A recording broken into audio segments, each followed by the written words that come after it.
And welcome everybody back to the Fandom Zone. It is the most earth-breaking, ground-shaking, but never media show money-taking. The man, the myth, the legend, the most electrifying YouTuber in YouTube entertainment today, Mr. General Zod. And tonight we are back. We're back for some more intellectual conversation, some more stimulating topics of discussion. So, it is time for the late night talks.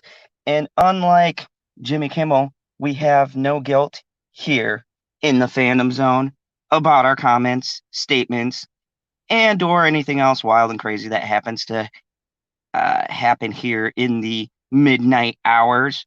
Because the midnight hours is the time that all the crazy shit goes down.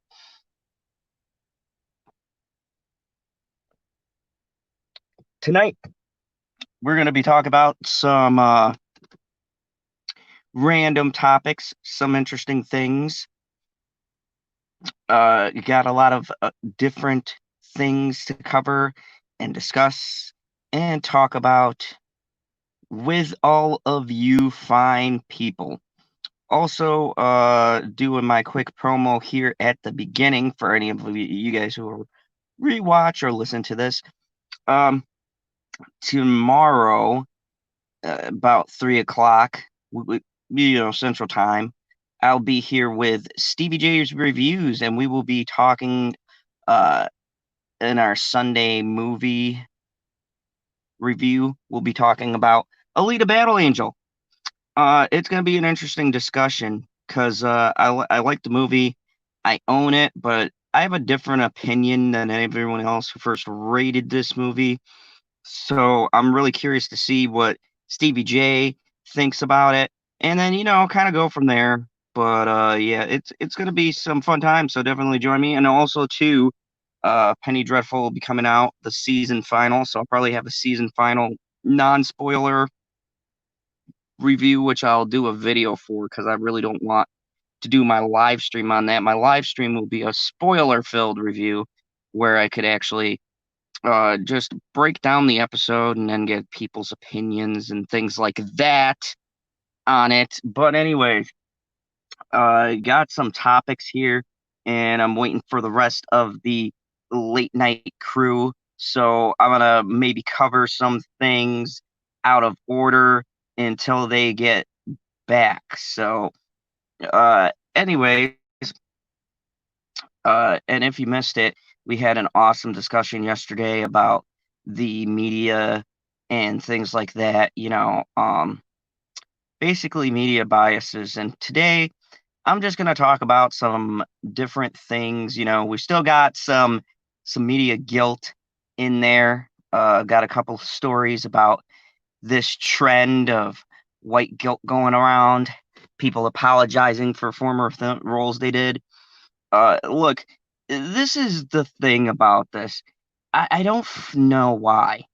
It really staggers my mind why people feel the need to apologize for television roles, jokes, things that they said now. And look, this isn't stuff that's done recently. Why are we apologizing for things that are like 5, 10 years ago? It astonishes me because the thing about comedy, the thing about entertainment in general, is that you make things that are unapologetic. The art of comedy itself is about the fact of doing things that are in its nature controversial. They help us break the ice and relieve the tensions that surround these hot topics that comedians of all kinds talk about.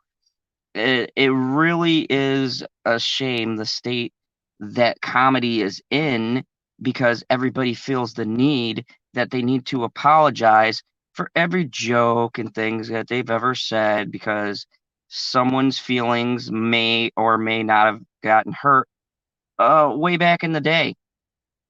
So anyways, I'll be covering a story on that. We've got some stuff on the new Cyberpunk. Got an article on Stargate. Just a bunch of different things that I think are going to be some interesting topics to discuss here tonight. So I'm going to go a little bit out of order because I'm waiting for Mr. PB to get here. But first, at this top of the hour, at the very beginning, I want to talk to you guys about a particular favorite show of mine. Um, I'm a huge fan of Silence of the Lambs. Uh, Hannibal was okay. Red Dragon, I probably like a little bit more than Hannibal. And Hannibal Rising, I've got mixed feelings on. But anyways, my first article, the first topic of the night that I'm going to bring up is that there's a show. There was a show that was one of my favorite shows on television. And called uh it was called Hannibal. And Brian Fuller made the show. Now, there's a lot of mixed feelings because Brian Fuller is behind some stuff in Star Trek, and people have gotten pissy about some of the stuff that he's done with that. But Hannibal is a brilliant show. Now, I'm not with censorship, and in the show's run, they did a lot of crazy shit. The interesting part about this show is that an NBC show. So NBC, if y'all don't know, primetime cable channel.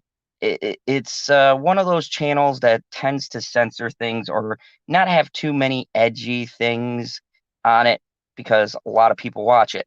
Hannibal was in an interesting position because it was at 8/9 Central. And so it was just in the right time frame for the younger audience to watch it, should the parents be watching it in the rooms and whatnot.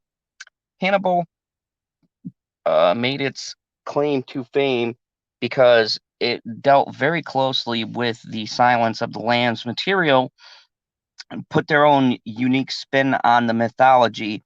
And it was where Melkinson first really got discovered here in the U.S.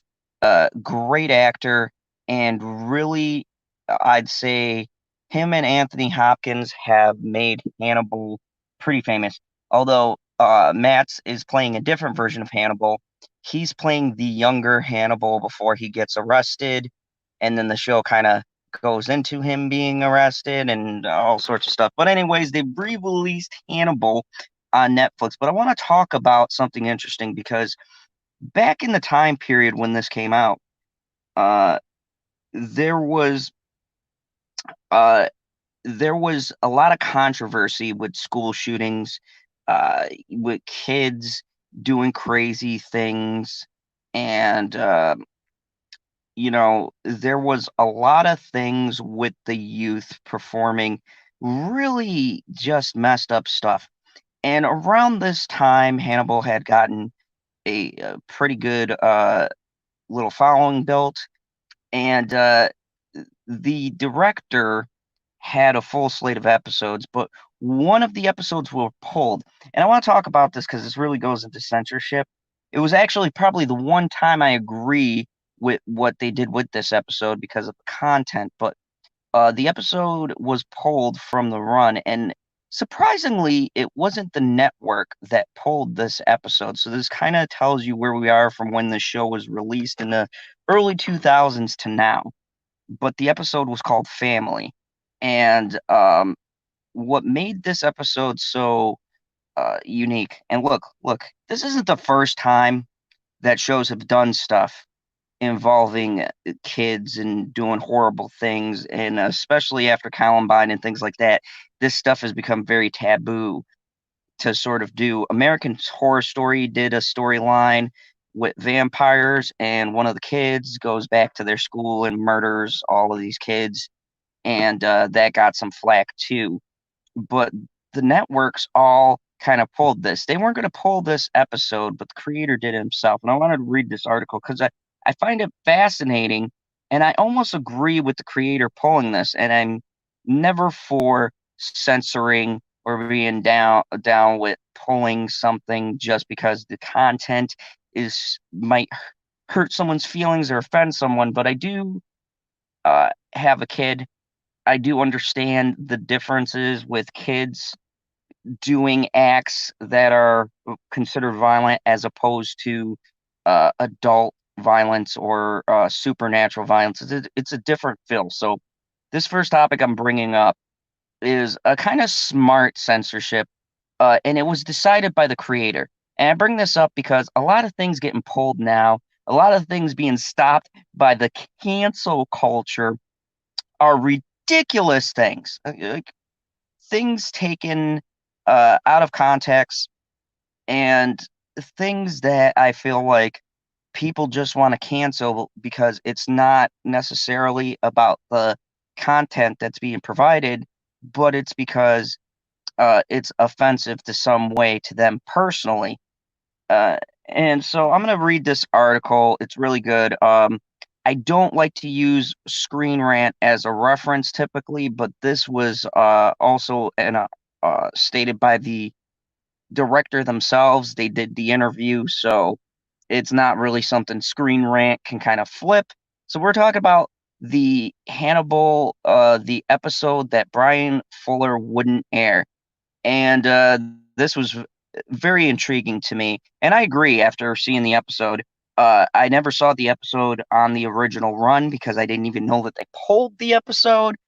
And while it cleverly does not add to the overall story arc between Hannibal and between Will Grant, it does give context, and there's kind of some key moments where you get a little bit more insight into what Hannibal mindset is. But the episode was pulled by the director. So during the first season of Hannibal, one episode wasn't aired on NBC due to censorship, but at the behest of the creator. So uh, the censorship didn't come from the company or the network, surprisingly.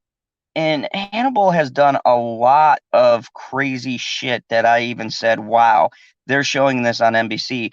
And more importantly, they're showing this on NBC uh, during a prime time slot. I mean, 8 o'clock is a pretty, public kind of time zone. A lot of people watch it.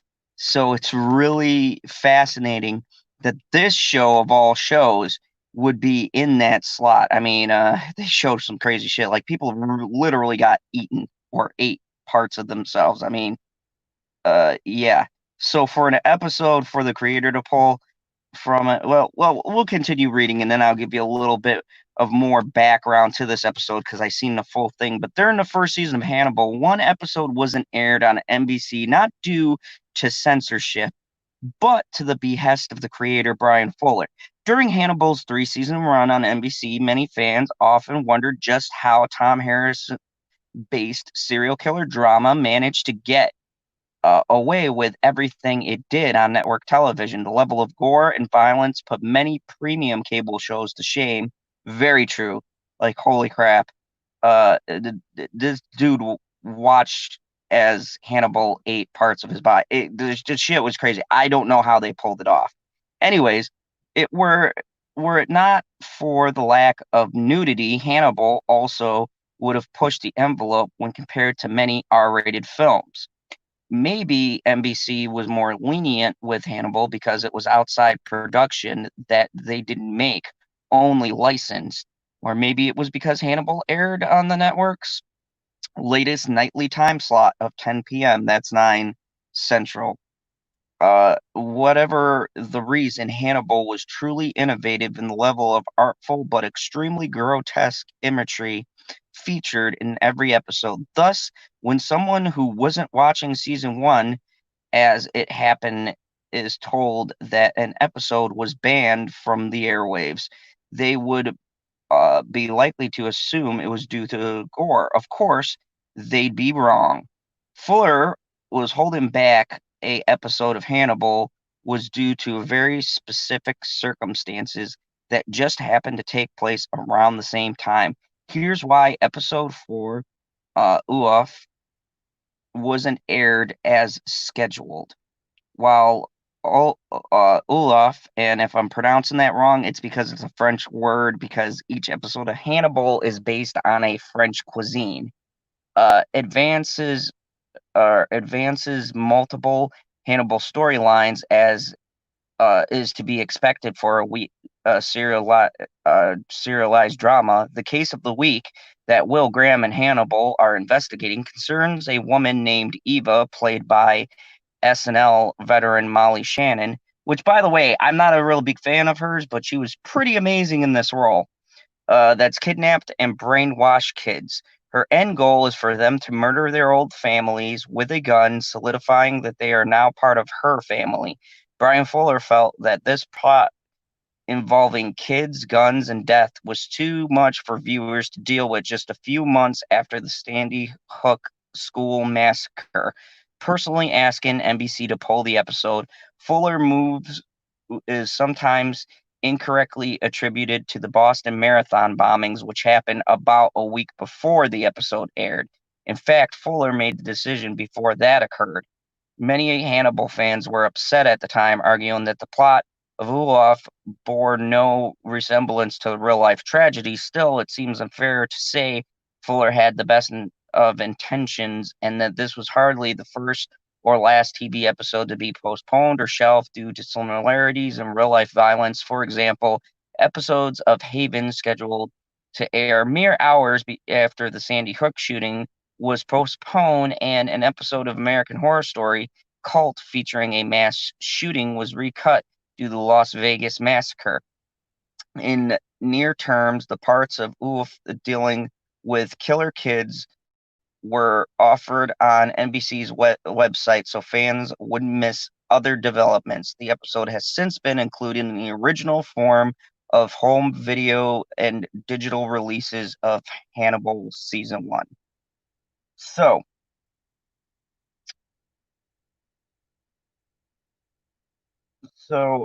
Yes, this is a really interesting situation. I really this was one time where I agree. And look, it's not because of the Sandy Hook thing. That was a terrible tragedy. I always hate when they pull shows or episodes of things because of tragedy, and people think that, oh, it's going to relate to this thing, and some parts might be true. But also, too, people forget that these things are shot months in advance of when they're released. So, like, for instance, if you have a favorite program you have, let's just say like a WB show or something like that, right? Those episodes are shot months before they actually air. So when they're released has nothing to do when they were shot. So, I mean, when they decide to actually release the episode, probably anything that's happened, before it's getting ready to actually air, uh, you know, the episode is in no relations related to the subject because it was made before any of that shit actually happened. What's kind of creepy about this episode in particular, though, is the fact that how I've watched the episode. I've watched season 1 several times. Uh, every every year, I for a couple of days I take time off and I watch Hannibal. It's one of my favorite shows because I love the character of Hannibal Lecter. But this episode has always disturbed me. And look, it's because of the fact that the acting from the child actors in particular is quite good. And some of it is quite disturbing. And I think that pulling it was right, but not for the situation with Sandy Hook, but more for the situation of me personally being a parent. It's a really hard episode to watch because the things that happen relates to the psychology of children and how they think. And basically, Molly Shannon from SNL, her character manipulates these kids. She's like a mother-like figure, and she kidnaps them and then brainwashes them. And most of the kids come from a nice home, which makes the episode more chilling because it's a whole theory of how it doesn't matter what kind of upbringing you have, you can still turn into this monster, and that's the premise of the episode, and it relates into the first season and it advances the plot. It's an important episode, but it's one hard to watch in particular. The last scene, Molly Shannon has these two kids, they're brothers. They're the ones that get the investigation started, and Will is searching for them. And these two kids, um, the oldest is killing these people, but you find out he's killing these people so that the younger brother doesn't have to do this terrible stuff that this lady wants them to do. And if they don't do it, the lady's going to kill them. And she's got a bunch of other kids brainwashed. And the end of the episode is her wanting the 8-year-old brother to shoot his mother and father, which the older brother winds up doing. And the whole ending is really fucked up. And to me, pulling an episode for that and then the timing for which the episode was kind of around makes sense. See, this type of censorship doesn't necessarily bother me because for me, that's a lot to have in an episode of television. And censoring something like that, that's a very controversial. Yeah, I hate Molly Shannon too, but that's a very controversial scene.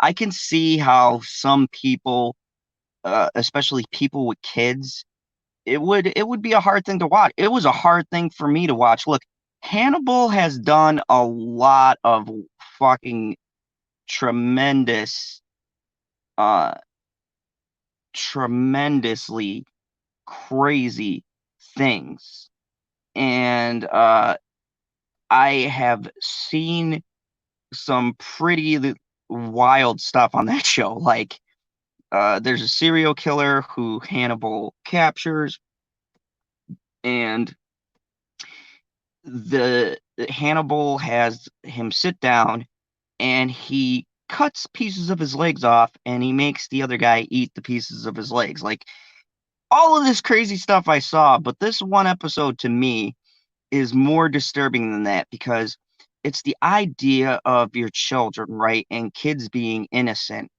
and the manipulation. And what makes it more chilling is that it's actually true to life. I think what is more disturbing in a show is not supernatural violence, right? Like American Horror Story Cult, when that episode with the massacre got pulled and recut or whatever, it's human violence is the most disturbing, and that's why some things are put into there. This episode in particular is the most disturbing because it's younger kids and it's the way that it's shot, and it speaks to how good the show actually is. It's got great imagery. It's very surreal.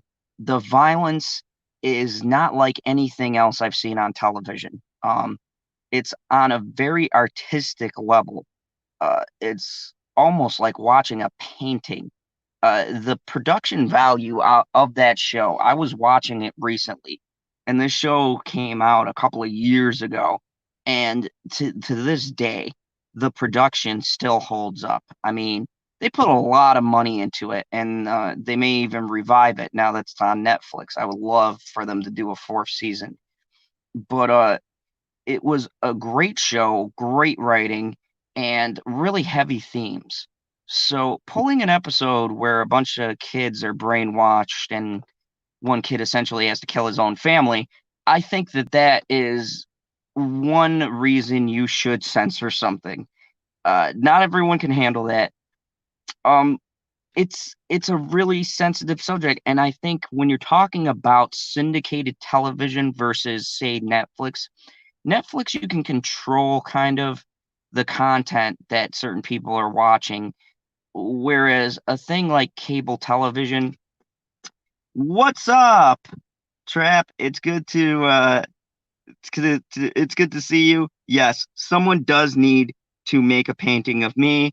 I've been saying it for years, but they still make Oh paintings my of God, Superman. nobody's making a What up? fucking painting of you, guy. Are you kidding me? Oh, they will. They will. They will make a Jesus painting of Christ. me. And when I rule, Unbelievable. it's gonna be white right over the White House wall, because that's where I'm gonna have my new headquarters, in the White House. My And God. emo Superman won't stop me because someone's gonna cancel him. Oh yeah. Funny joke before we get started, PB, and we get too You're gonna sidetracked. tell a funny joke? Yeah, yeah. So I was just thinking about Like, this.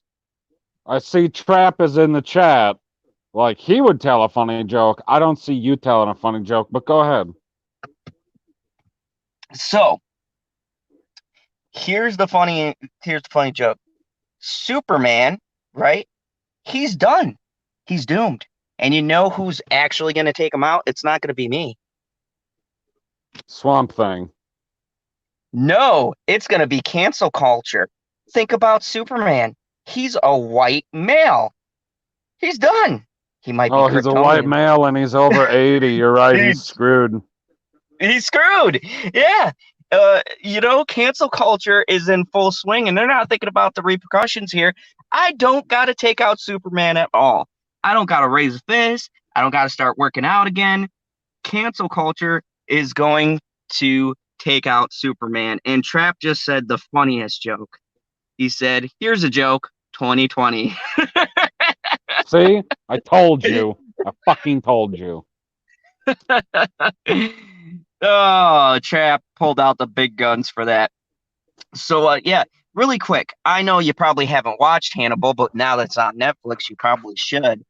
What do you think about the concept of the creator actually pulling an episode as opposed to the studio or the network pulling it for stupid shit like we've been seeing? And what do you think of them pulling it to be tasteful, right? Because of the subject, or maybe the time that the episode comes out and what's going on. You know what I mean? Like, this was shot near the Sandy I Hook do know what you shooting. mean. I'm just waiting for the question to end. So yeah, what do you think of him pulling his own episode about I kids? mean, isn't it always up to the creator of what episodes they're gonna put up, other than the fact that whatever studio or whatever network requested a certain number of episodes, so you have to fill that number. So if you pull it, then you still have to make your 20 episodes or 22. So you're going to end up making an extra episode, and that'll just end up being a lost episode. Like, you can pull your material whenever you want. People aren't going to stop watching it. Like, once it's out there, it's out there. You know what I'm talking about? It's just Yeah, called the internet. yeah. Keep in mind too, this show would have probably gained more momentum, but a lot of things like Twitter and stuff were really in full swing when the Hannibal was in its prime run. Or it didn't have that kind of media buzz, so it was really low key No, it under didn't the have that radar. kind of media buzz because I never watched it. Yeah, but it did pretty well. It has a cult It did following pretty to well as a what, Friday night show at 8 p.m. Central. 10. It was not at 10 p.m. Central.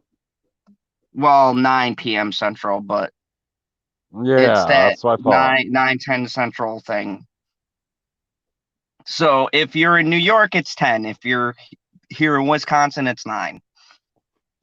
Well, or if you're in Chicago, uh or I anywhere don't in Texas, like a state that has a substantial population. There's a lot of people that live in the central time zone that aren't in Wisconsin.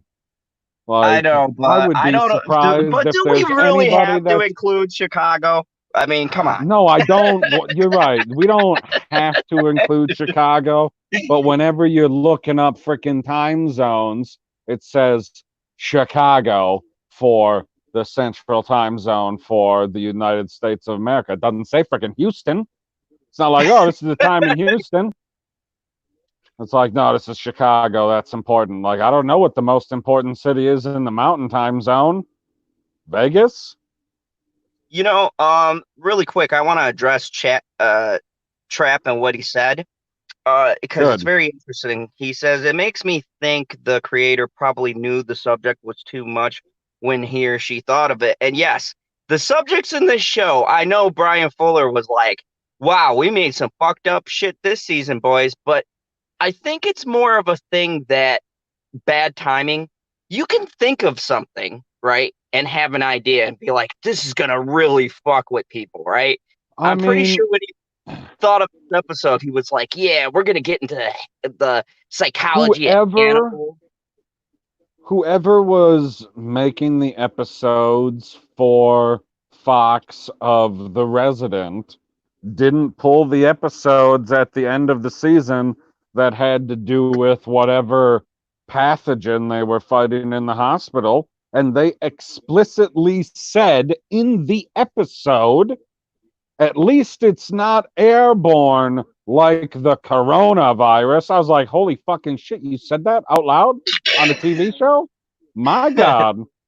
But see, this to me, I feel is different. When you're talking, like, I don't know why, okay, but like with viruses, things like that, people tend to treat it differently than when you start bringing kids into it. And you know what I I mean, mean, PB. if the When show you, is meant to be a dark show and deal with, I don't know, murder and torture and death and destruction and all that kind of stuff, and you just happen to have an episode that's already been written because it was written months ago, filmed weeks ago, and now something happened a week ago, 2 weeks ago, because I don't remember the time difference exactly.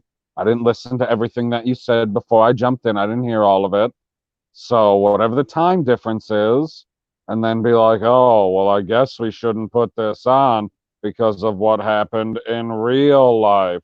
Okay, well, then I guess we shouldn't ever watch any war shows because there's always war going on somewhere.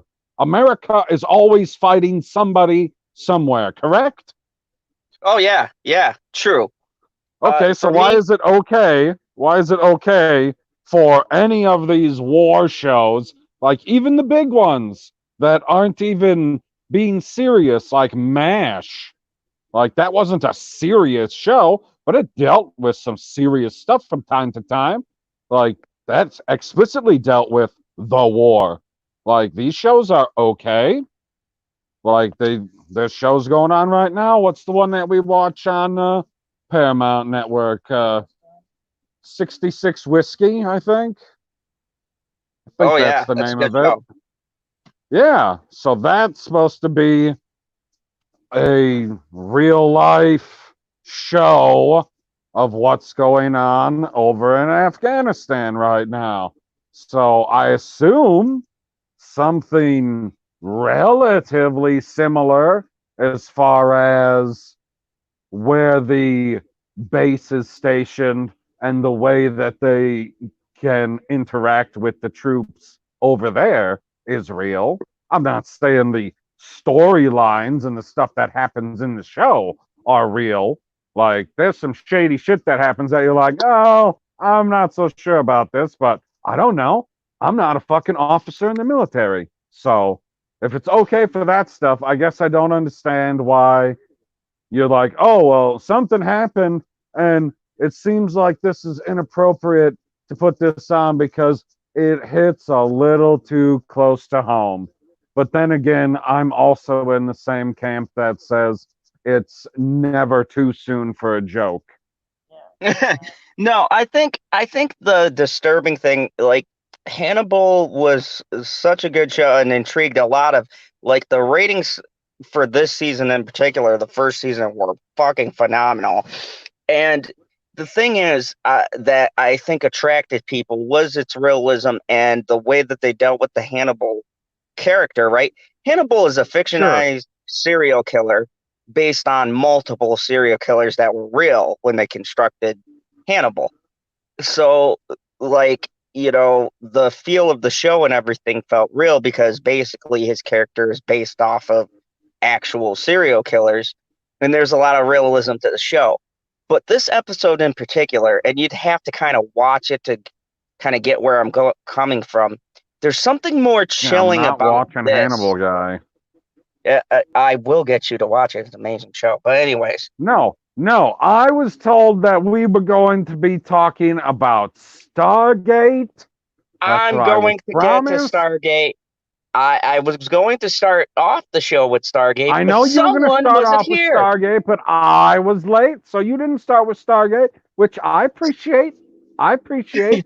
But now that I'm here and I gave you my opinion on this Hannibal thing, we can move on to Stargate and talk about it for the next, I don't know, what would Terrence say, 12 hours? No, you might not like what I'm going to say about that. Um, it's going Oh, to you're kick going to us say both. something nasty about Terrence? That's terrible. No, it's more of Stargate. It's going to kick us both in the nuts. Because sci-fi I has some. actually read some of the article because it's Did you see the Stargate. clip for it? No, I guess I didn't watch the little clip that was with the article. Yeah, it might be going woke because it's the What do you origins. mean? Stargate has been woke since episode 1. What are you talking about? Samantha Carter walks No, in. She's talking about how her reproductive organs are on the inside instead of the outside, and she can do all the same stuff as a man. Boom. no, And he's like, I no, it's got nothing to do with you being a woman. I like women. I don't like scientists. no, I Fucking mean love like that show. no, I don't mean like clever, making it fair and balanced banter. I mean they're going female power on this. Female power. I But mean, who are they going to knows? be? Are they going to be on the dead list? No, this one is going to be called Stargate Origins. So this is actually Stargate supposed. Origins already came out, guy. Oh, well, it's supposed to be based off of that. I didn't realize that it had already come out. So whatever the new show or the incarnation is, it's supposed to directly take place during that one. Now I gotta go find Interesting. this. Yeah, so the show's gonna be constructed around that. I knew it was a movie. I didn't know it was out already. So that's good. I can catch up before they serialize it. But anyways, so this What do is you mean from Sci-Fi. serialize it? There's been 3 TV shows and 2 TV movies, No, or this direct to one, DVD movies, whatever you want to call them. yeah, this one particular storyline. The direct to DVD movies had to do with the established shows. This one was its own thing from what they said, and they're going to I make it mean, it into a was show. technically supposed to be its own thing, that it didn't necessarily have to do with the SGC, and that it was like a lost mission, but it wasn't necessarily set in an alternate universe. Oh, well, I haven't seen it yet, so no I've spoilers. I'm never going to watched track it it yet down and watch either. I only ever watched the trailer for it, and I was like, oh man, this has nothing to do with Stargate Command. Son of a bitch. Like, it. Bo Yeah, Bridges ain't dead, goddammit. no, he's not. And he was amazing. Anyways, this comes to us from Sci-Fi Wire, so it's a credible source. Sci-Fi is where the show lives currently. So it's been off the air for close to a decade, but in a world where we could desperately use inspiration of some well-meaning heroes to save the day in the end, the Stargate franchise is just what we need now more than ever. Goddamn right.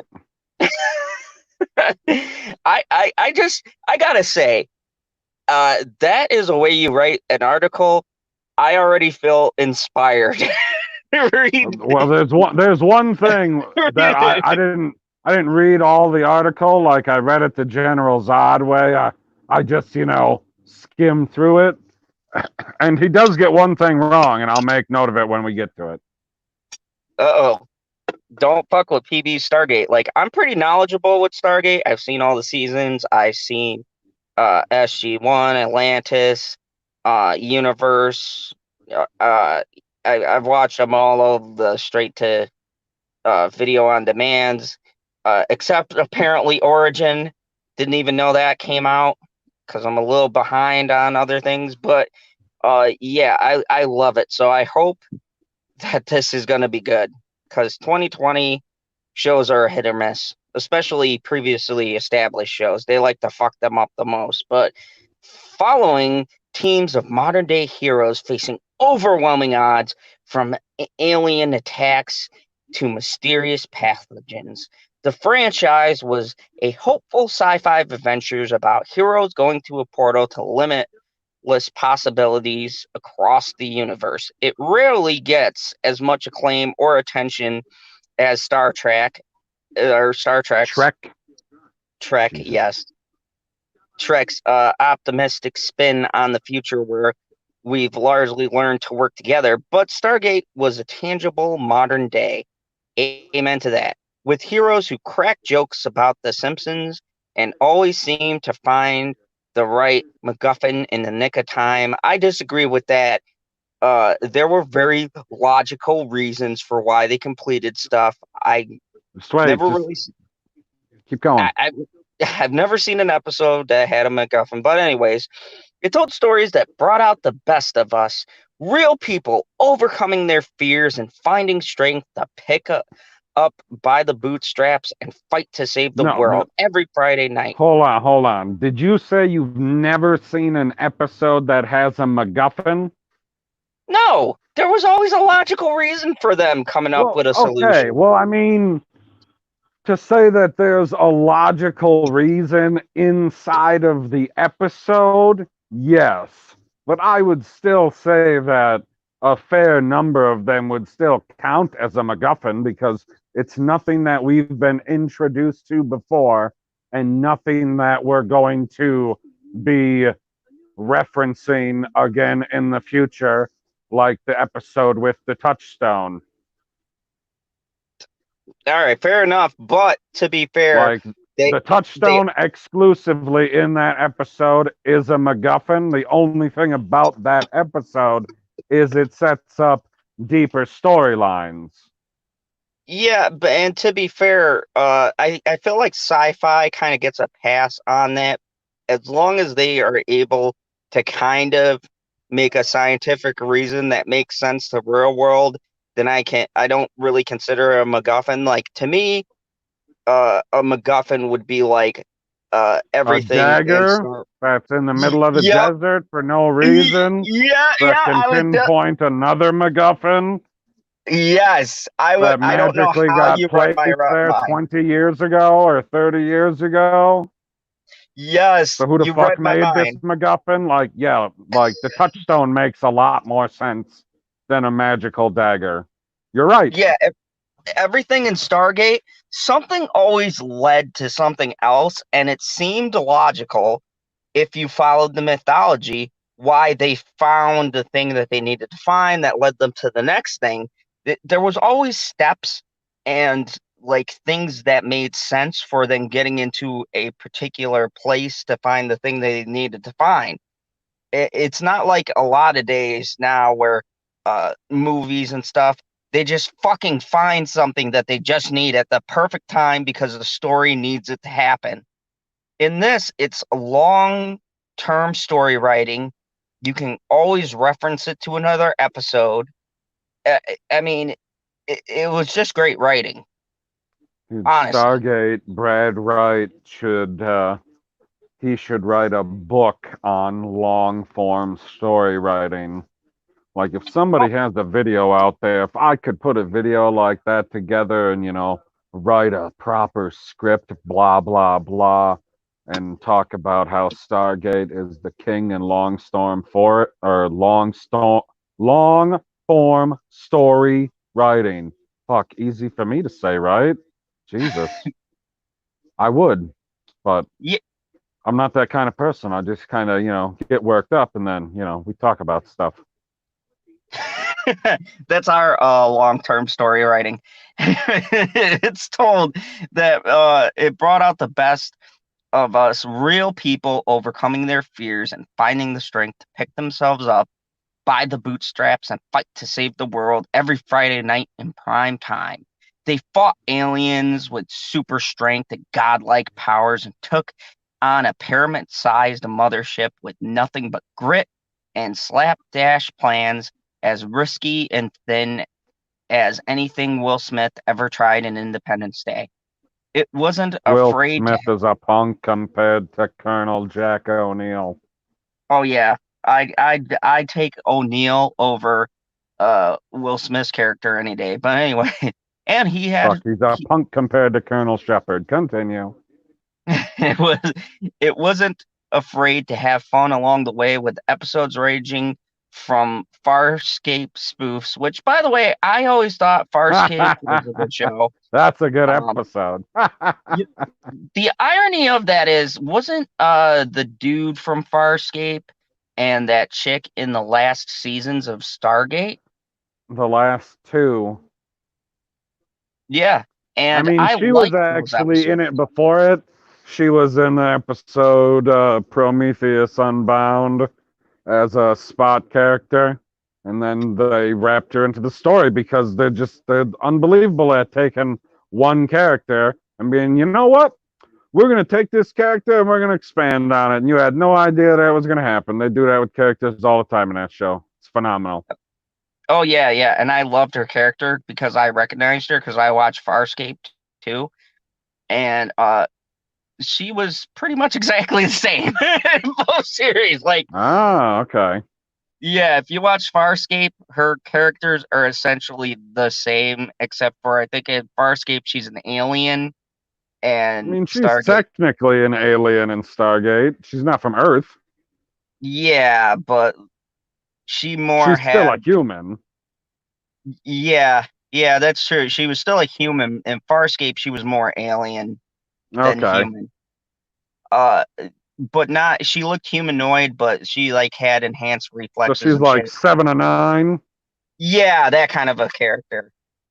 But she was still badass and, vulnerable. All the things that make a good character, and not just because she has a vagina. But anyways, Farscape spoofs to a time loop that featured an intergalactic driving range. Oh my And God, that might be the best episode of all time. Oh my God, I must have skipped over that line in this article. Oh my God, in the middle of my backswing. Oh man, window and of though, opportunity. Go watch it. Anybody who's watching now, anybody who's going to watch later, just look up Stargate Sg-1 window of opportunity. Watch that episode, and you'll understand the scope of Stargate, and you'll be like, oh, that's what they do on that show. Okay. I mean, and there's no giant ship in that episode, but you'll get over it. Yeah, and the funniest part was I was never gonna watch Stargate after I saw how many fucking seasons and that I had to watch another incarnation of it to get the full story. And I'm like, I don't know if I want to do all that. And my friend kept on like hassling me and go, "This is the best show, you'll love it." And I'm like, "You're full of shit. I So, can't get through 12 seasons. That's too much." so But then dude, after you season one, I was you hooked. watch Stargate Universe too? Mm-hmm. Okay. I loved it. I mean, it didn't have the same kind of vibe as the other ones, but I liked the actor. He's in one of my favorite horror Louis movies. Ferreira? Yeah, he was in 28 Weeks Later, and I thought he was amazing in that. And so I was like, yeah, I'll give this a shot. And I liked it. I thought it was good. I thought they should have No, continued. I like the doctor chick. I like the super genius. And then the guy, gosh, I can never remember his freaking name. The guy who played Dr. Rush. Gosh, he's in all Yes. kinds of sci-fi stuff. And I can never Yeah, remember his name. he's really good. Damn. And then I like the black guy who was he's like the drill sergeant or the master sergeant or something like that. He's Oh, the I master know his sergeant. rank was sergeant, and he was like, oh, and that put him, I think, fourth in command because they had a Yep. colonel and then two lieutenants because the one doctor chick was the lieutenant as well. But I didn't really care for the other lieutenant. Like I was like, nah, I don't really care for you. And you're supposed to be like Colonel Shepard or like Colonel Mitchell, and I wasn't getting that vibe. But although its team roster were often filled with square-jawed military heroes, a key component formula added diverse characters. I hate when they use that word to the lineup, joining up joining up from native worlds and Every races team needs a Jafar. to fight the good fight. I love Jaffa. He was so awesome.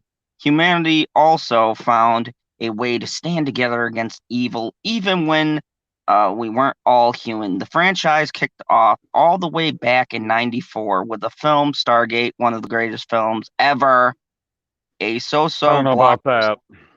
The film doesn't line up with the movies. Not the point. Continue. Still good. A so-so blockbuster that didn't exactly light up the box office. Things didn't begin earnest until a few years later when the concept was repurposed for TV that would eventually become the long-running sci-fi series Stargate Sg-1, following the flagship team exploring a new world every week. That show ran for a decade plus two direct to DVD films that spawned the spin-off series Stargate Atlantis about a new team. Atlantis And started before SG-1 finished. yeah, you Like know how they like the movies didn't spawn the TV show. So the way that he wrote that, because I read that too, and I was like, this sounds real strange because that's not how it happened. But continue. it, which itself ran for 100 episodes and 5 seasons, which is pretty amazing. Fuck yeah.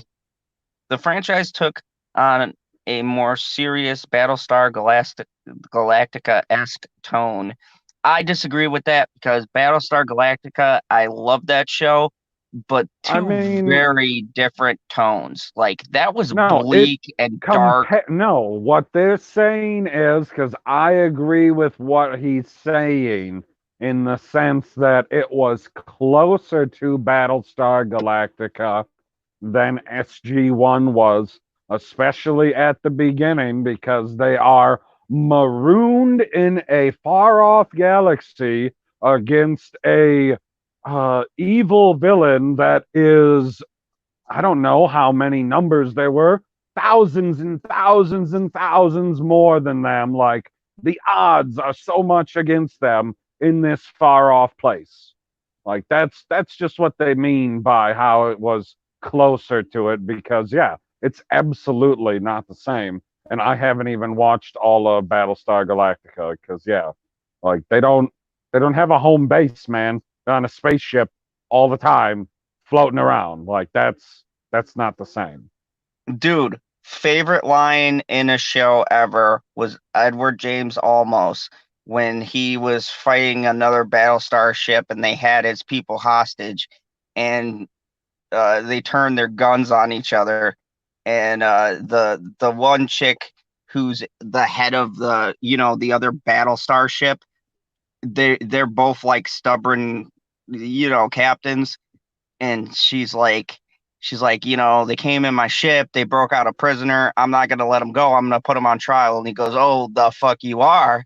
And they start turning their guns on each other, and he just looks and just says, I'm getting my men back. And I was like, oh god, this is the greatest hour of television ever.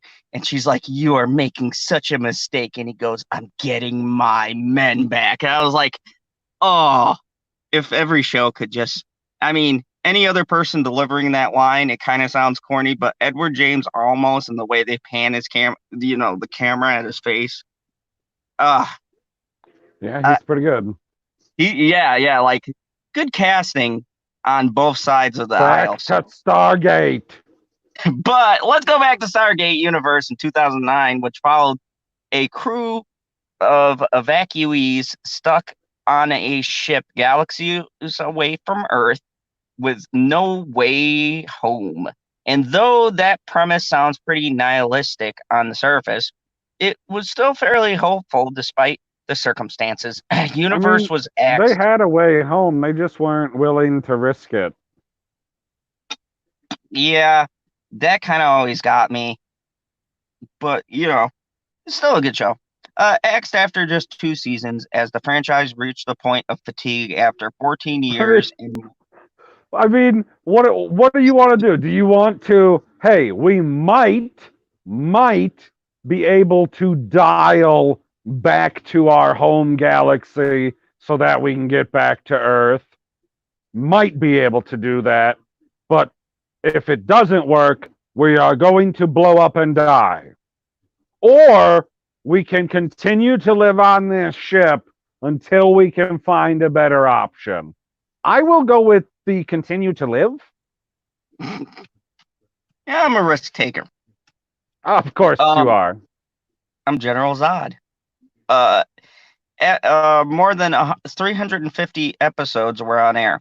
Oh, and there's even more bizarro future set animated series, Stargate Infinity, briefly Never tossed into the seen it. mix in 2002. It was pretty good. Check it out. It's seriously crazy. Then Stargate remained dormant as plans for a big screen reboot stalled in development before fizzling out. All was quiet until 2018 when the now defunct Stargate Command streaming service launched the lowest budget streaming series Stargate Origin, which was eventually cut into half an hour feature cut after dropping An as hour and 10 a half webisodes. feature cut. Hold on. Make sure I read that right. No, into an hour and a half. Okay. Feature cut after dropping 10 webisodes. Origins sidestepped the wider questions of continuity by telling a story set in the 1930s following a young woman who helped discover the Stargate in Egypt on a long forgotten adventure through the gate. It was fun distraction for fans, especially after being content starved for a few years, but it was also a stopgap adventure at best. After that, radio silence, and the upstart streaming service that hosted Origins eventually folded. There were rumblings about a year and a half ago when Stargate Sg-1 co-creator Brad Wright teased he was involved in conversations with MGM about bringing the series back to life, though we've heard nothing since then. And all those alleged discussions were a lifetime ago in a pre-pandemic world. But even though the future of the franchise seems to be stuck in the event horizon for some time being, Now it doesn't that's mean fucking great writing. yeah. It doesn't When mean I read that, I was like, "Oh man, that was beautiful." Like, it if doesn't you are mean not a Stargate fan, you're like, "Wait, stuck where?" yes. And I could chuckle at that because I actually get the joke. It doesn't Now you have to mean remove the master control crystal so that the gate can power up, and then you can, come out of that event horizon, and we get new stuff. Continue. it doesn't mean Stargate can't bring us comfort and inspire us right now. At a time where we need plucky heroes more than ever. The full runs of SG-1, Atlantis, and Universe are currently streaming on Amazon Prime Video. I know because I watched them. And Hulu. The original Stargate films are streaming on Prime Video, while the SG-1 direct-to-DVD Continuum and Arc of Truth set continuity-wise after the final season of SG-1 sadly aren't streaming on any mainline services but are available for purchase. I have them both. Stargate Fuck Origins is yeah, I available do. How could you not? As soon as I found out they were a thing. Like, I didn't know that the Arc of Truth was a thing, and then they're like, "Oh, here's Stargate Continuum to wrap up the saga of I don't want to say who because it'll be a spoiler for my wife, and she's only at season 5 right now. So she's only been just introduced to the character, so I'm not going to say anything. And then I was like, wait, there's another movie? And this other movie has been out for months, and I don't know about it? You motherfuckers. If you've seen the series before, only parts of it along the way, or are just coming to the gate fresh after you've already binged all the other Star franchises on Disney Plus. Ha! See what they did there. And You CBS All can't Access. binge. Oh, okay. Stargate makes for an excellent stay-at-home pandemic comfort food. You Looking should at the have did Stargate first. looking at the franchise as a whole, it traces a fascinating arc.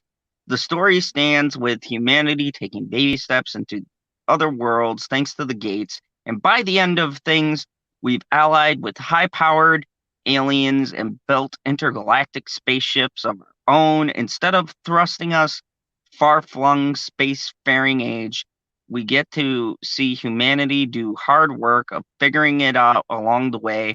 We watch our heroes rise to meet the occasion with a binge that's astronomically long enough it could conceivably even last until the pandemic's over. With Stargate SG-1, you get something oftentimes more akin to Star Trek, the original series, in a sense, with morality plays often playing out in alien worlds. Atlantis ups the sci-fi ante and sets the team to explorers to other galaxies to occupy an ancient, long lost city. Before long, they awaken a vampire like alien race hell bent on feeding on humanity as a whole. So, Earth's heroes take up the battle to defend the universe that isn't even their own. The world could use that kind of nobility. If you're looking for something a bit more throwback and whimsical, the short-lived Stargate Origins is piece set tale that plays like a lower-budget Indiana Jones adventure. The final mainline series universe takes the story to a more grounded direction with the team woefully unprepared for the mission that is thrust upon them, but even when Stargate tries its hand at being dark, it's still plenty hopeful as the team survives for 2 seasons and sets off on a series ending cliffhanger to explore a whole new galaxy. Even when the stakes are at the highest, you knew Stargate heroes will come out ahead in the end.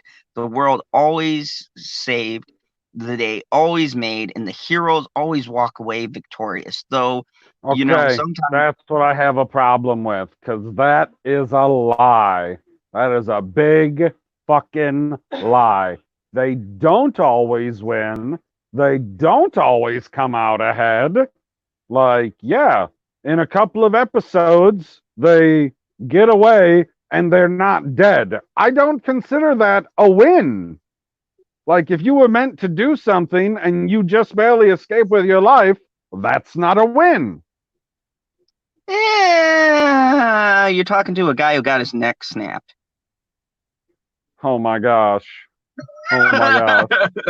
Okay, Like, so if you, General Zod, were meant to conquer the entire Earth, right? That is your plan as a Kryptonian villain. And all you do is barely get away with your life. Like, it's just you. All of your other people are dead. They're gone. And just you limp the fuck away. That's a win? yeah, because I'm alive. Live to fight another Motherfuckers, day. you are the worst villain of all time. Like, I'm gonna downgrade you to a C minus villain if you're counting a win as, oh, we didn't fucking die, guys. Because I'm not talking about the episodes where, oh, well, we accidentally connected to a black hole and now we've disconnected from the black hole and we survived. Yeah, that counts as a win because that's what the episode was about. But when you had a mission to do something and then you end up, oh, well, we're just going to release this toxin and kill everybody on the planet.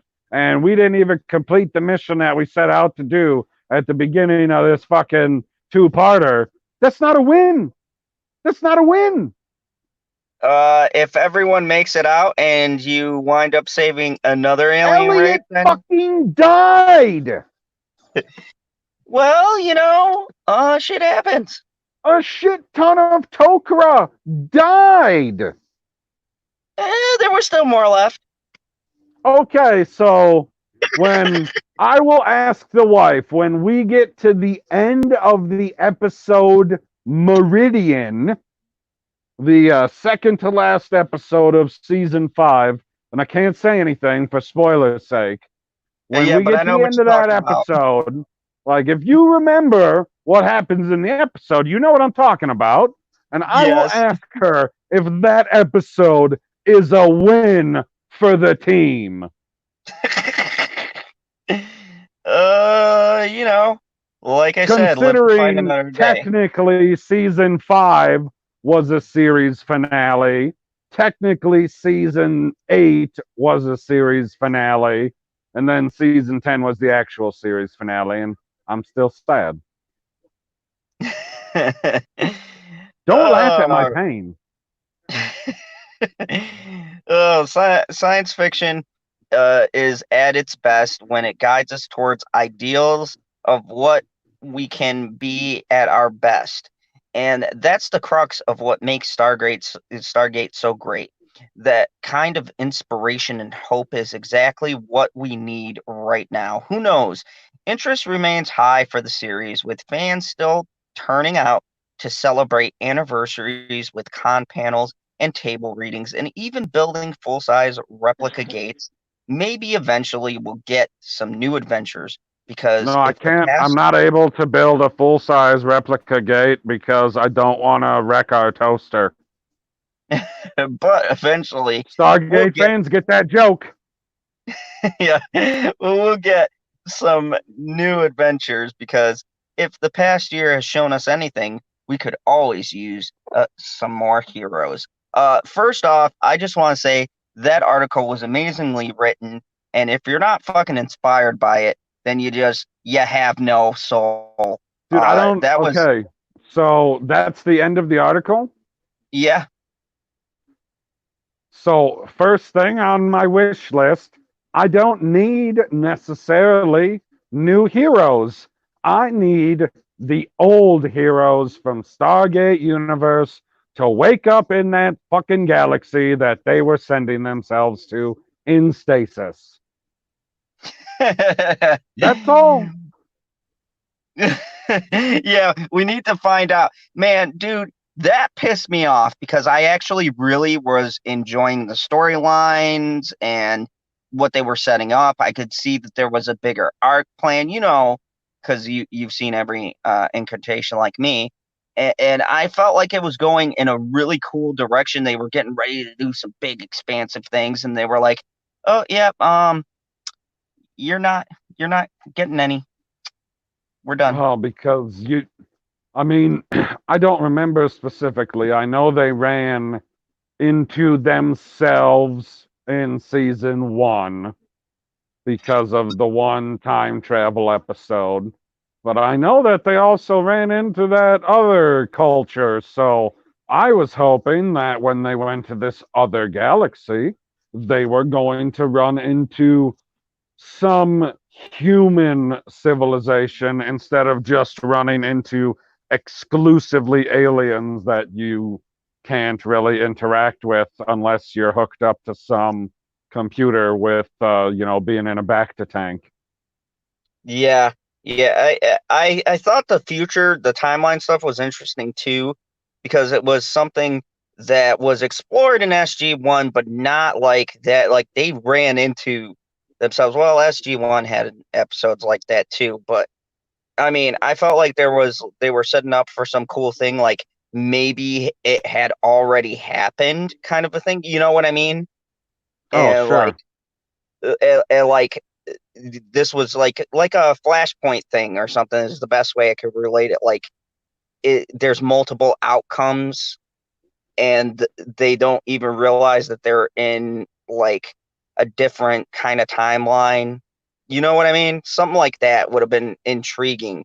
And I felt like it set up that premise and then, got canceled. So fuck you, sci-fi, because you always do this shit. Like when I really like a show, and then they're like, "Oh, our viewership is still below," and I'm like, "Look at the CW. They keep the shittiest shows on for years with Like, barely and the way passable that they had ratings." their selves set up, you can do almost anything that you want. The ship is already built. So if you need to take an episode or two where you can't go anywhere, have a problem on the ship or with the ship, and then you do something with a green screen or CGI or something like that where you can just, be like walking on the outside of the ship so that you get, something a little bigger than just like a computer mystery or something like that. Yeah, But I mean, yeah, like there's ways to save money where you're not taking everybody and the entire camera crew and shooting on location and having to set up to have elements out there, because I assume that for at least the one time travel one, they were having to make it rain because there's no way that you could make all of that rain all of the time. Like oh you, yeah, the weather's not that consistent. no, no, and Battlestar Galactica. It was interesting we brought that up because when you really think about that show, they didn't start going to like say a planet to like the third or fourth season when they went and they found the planet that supposedly humanity was originally on that they destroyed before this Earth or whatever that was because I still am a little fuzzy about the whole entire storyline and I've watched it like the whole series twice through Yeah, and I, I've I only still ever get watched, confused. I think, the final season. So when they show up on allegedly Earth, I guess, I was like, okay. Yeah, and it was so weird. Like I like the ending, but it's very weird because like she sees her own body, and I was like, so is she a ghost? Is she Yeah, like? like And when then she did we disappears. deal? Where was the time travel? Where was the alternate universe jump? Like, when did it happen in the show? Because if it was Stargate, at some point, you would know.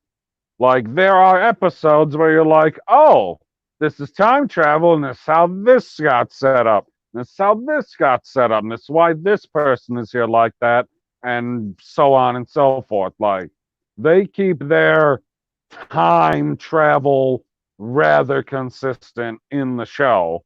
Like, I can't remember any times where I was like, wait a second. Now, where are we? When are we? I don't remember doing that. Yeah, I've watched all of Battlestar Galactica, and I understand the concept that they were going for. I just felt they got like a little bit too. They tried to be too sophisticated with it, and then you get fucking confused. And I mean, Whoa, I whoa, whoa. consistently watched it straight through. Right. Okay. So, Nico, what is up? He says SGU fell, I assume it's supposed to be fell, apart because they focused only on the chick at the end, even made her the most intelligent on the ship. And I assume he's talking about the senator's daughter who had Daughter, yeah. the alien DNA, or I don't even remember what the hell her mental upgrade was from. Yeah, it was alien DNA. And Nico, that's where this is before the full SJW swing, so I don't really contribute it to that kind of writing. There was a scientific factor to why she got so intelligent, and to be honest with you, I felt like that was going to be a storyline with like side effects because she used Oh, it was alien totally going to have DNA. a side effect.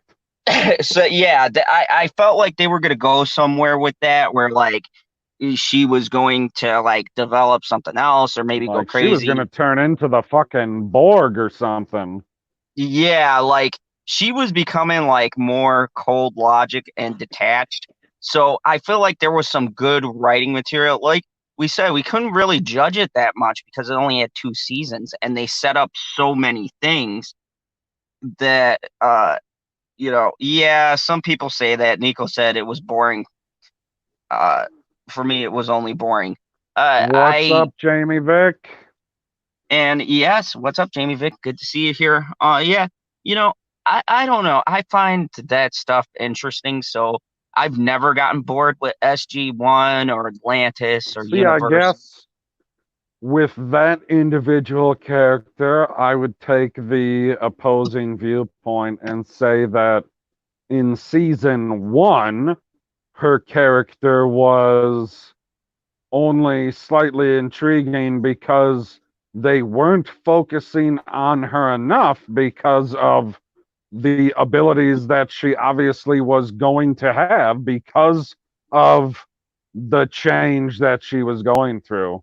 Like, it was going to have some farther reaching effects, or it was going to unlock something else that they weren't going to be able to otherwise. Like they were going to come across something in the other galaxy, or maybe they weren't going to go to the other galaxy if they didn't get canceled, and they would have stuck with this battling these frickin' aquamarine fucking things. I don't know what the hell they were.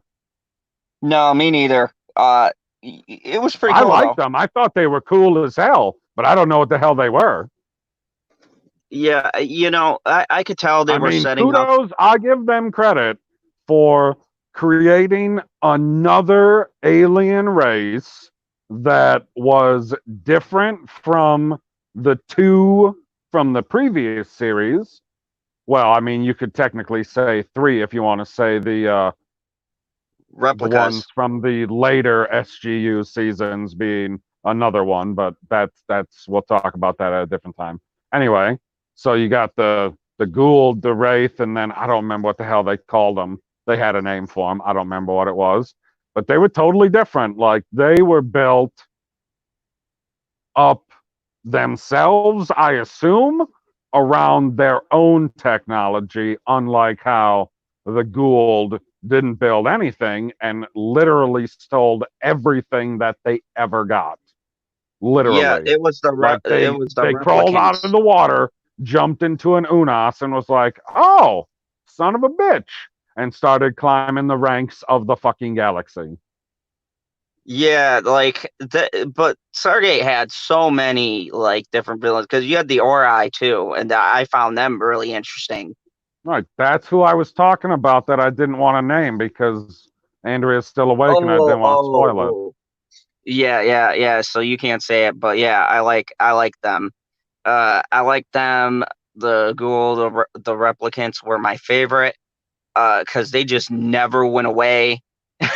No, and Like then I was also hoping, like fingers crossed, that at some point, because you never know with the way that Destiny works with the FTL being that it's only faster than light, so you don't know exactly how fast you're going for exploring inside of a galaxy and seeding gates.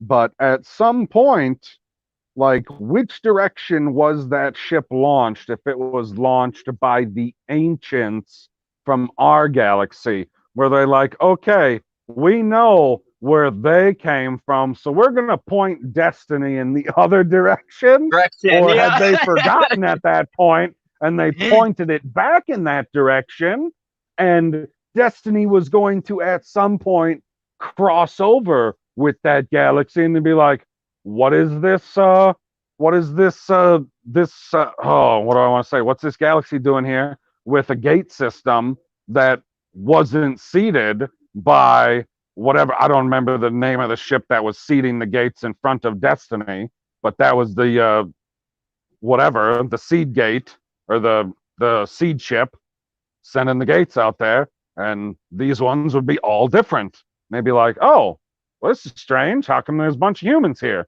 And they'd be like, oh, well, yada, yada, yada, tell them the story. And they'd be like, huh, can you send us home? It would have been awesome.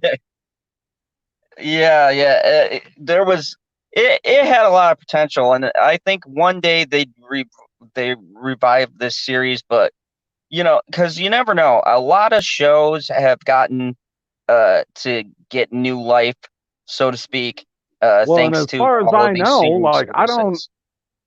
I don't know what MGM and all of their studios have done with the stuff, but as far as I know, a lot of it is still there.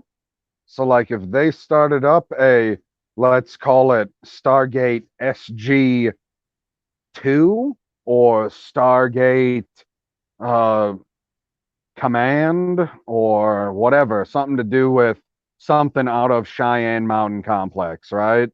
So if they're doing a show based out of America, again, out of the mountain, or whichever gate they're using, depending on where Atlantis is, because that gate would supersede our gate, but whatever, that's not the point.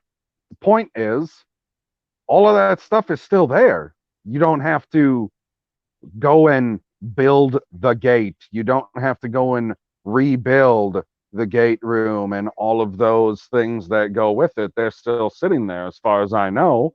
They didn't take all of that stuff down and be like, okay, sell this off, destroy this, burn this. We don't need this stuff anymore. We're not making Stargate stuff. No, no. So it'll be interesting because MGM was talking about doing a deal with Netflix, and if they got their properties, they'd have licenses to some pretty big movies. So, and we covered that here on the channel. It'd be interesting if they did get the MGM Studios vault, so to speak. I It would mean, be it would be I don't interesting give because a like I bring on the Disney fucking haters. I would love for Disney to buy fucking Stargate. Could you imagine the Stargate shows that they could make? My God, man. yeah, but we've seen what happened with Star Wars. We'd have to have someone What do you competent mean what jump happened? in. Okay, what happened with Star Wars? Like, you love The Mandalorian. Yes, The Mandalorian was great, but I'm talking movie wise. Yeah, I like And The Force Awakens. I love Rogue One. They made other movies? As far as okay, I know, fair it's still point. just a mystery box that JJ set up after The Force Awakens, right? Oh my It's all God, just theories and fan videos after that.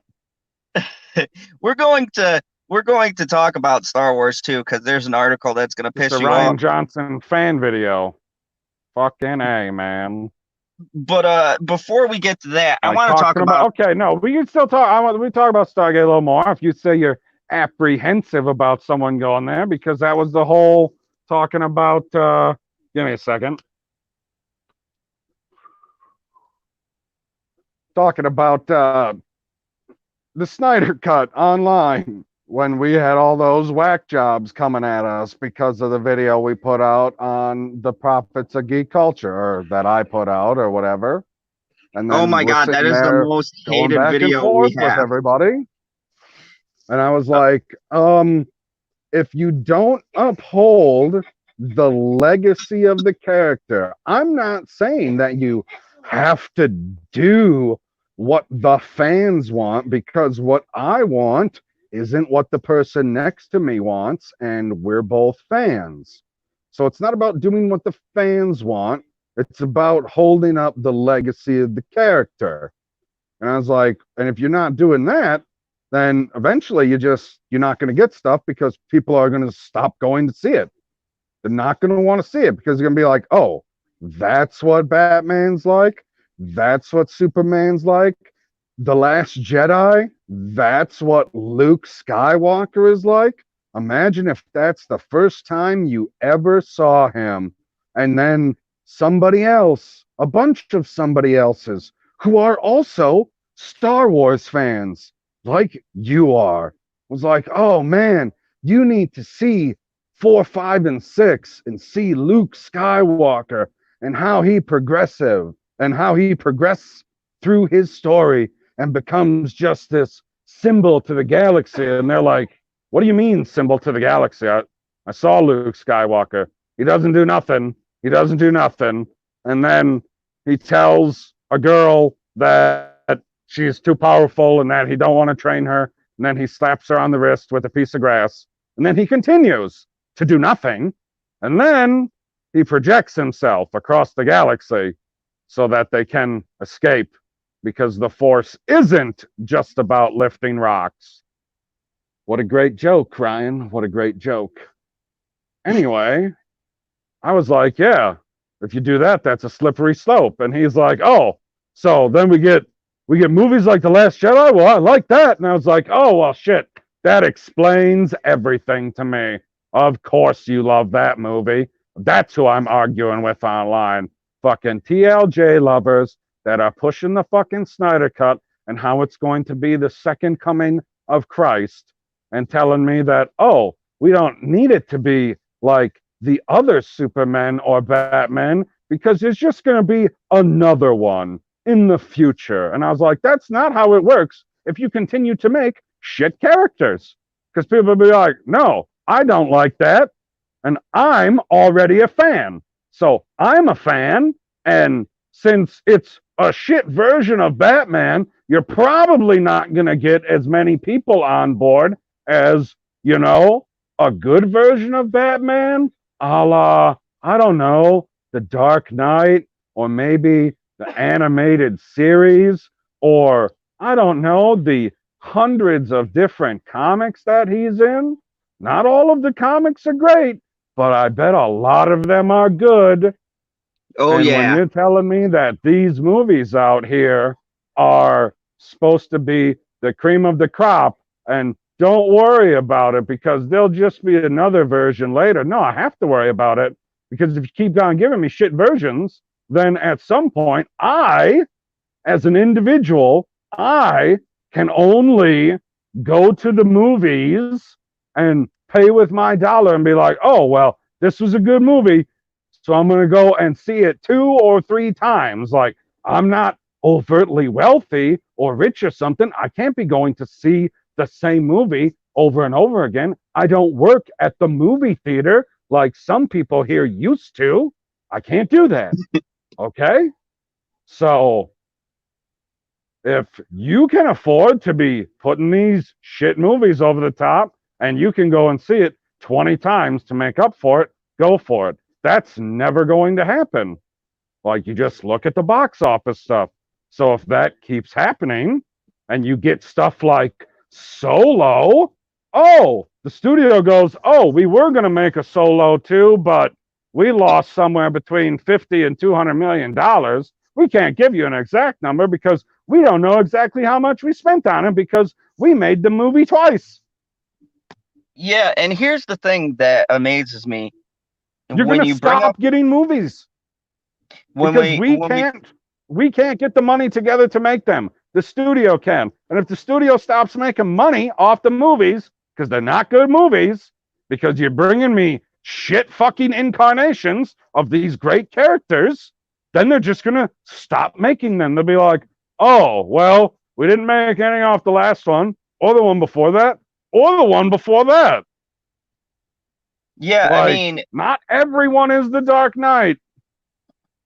when you think about it too, and people don't like this argument because then I get, oh, but the numbers don't matter argument. But anyways, when you look at the numbers between the different Snyder movies in general, that box office starts first, it's a slow decrease, and then like BVS to Justice League, that's a pretty sharp drop. Everyone's like, well, the numbers were still high. Yeah, the numbers Oh were man, it's high. called Justice League. It's just on the name alone, you should be making hundreds of millions of dollars But profit. here's the thing. But here's the thing, though. They lost money between weeks 1 and 2, and it wasn't a small drop. Okay, in the movie business, for people who like to argue numbers and say that I'm fucking wrong about this because it made so much money in the first week. They don't realize that the drop-offs between week 1 and 2 matter, and the standard for a movie drop should be about 50% is the normal drop for a movie, and anything below that means that the movie has legs.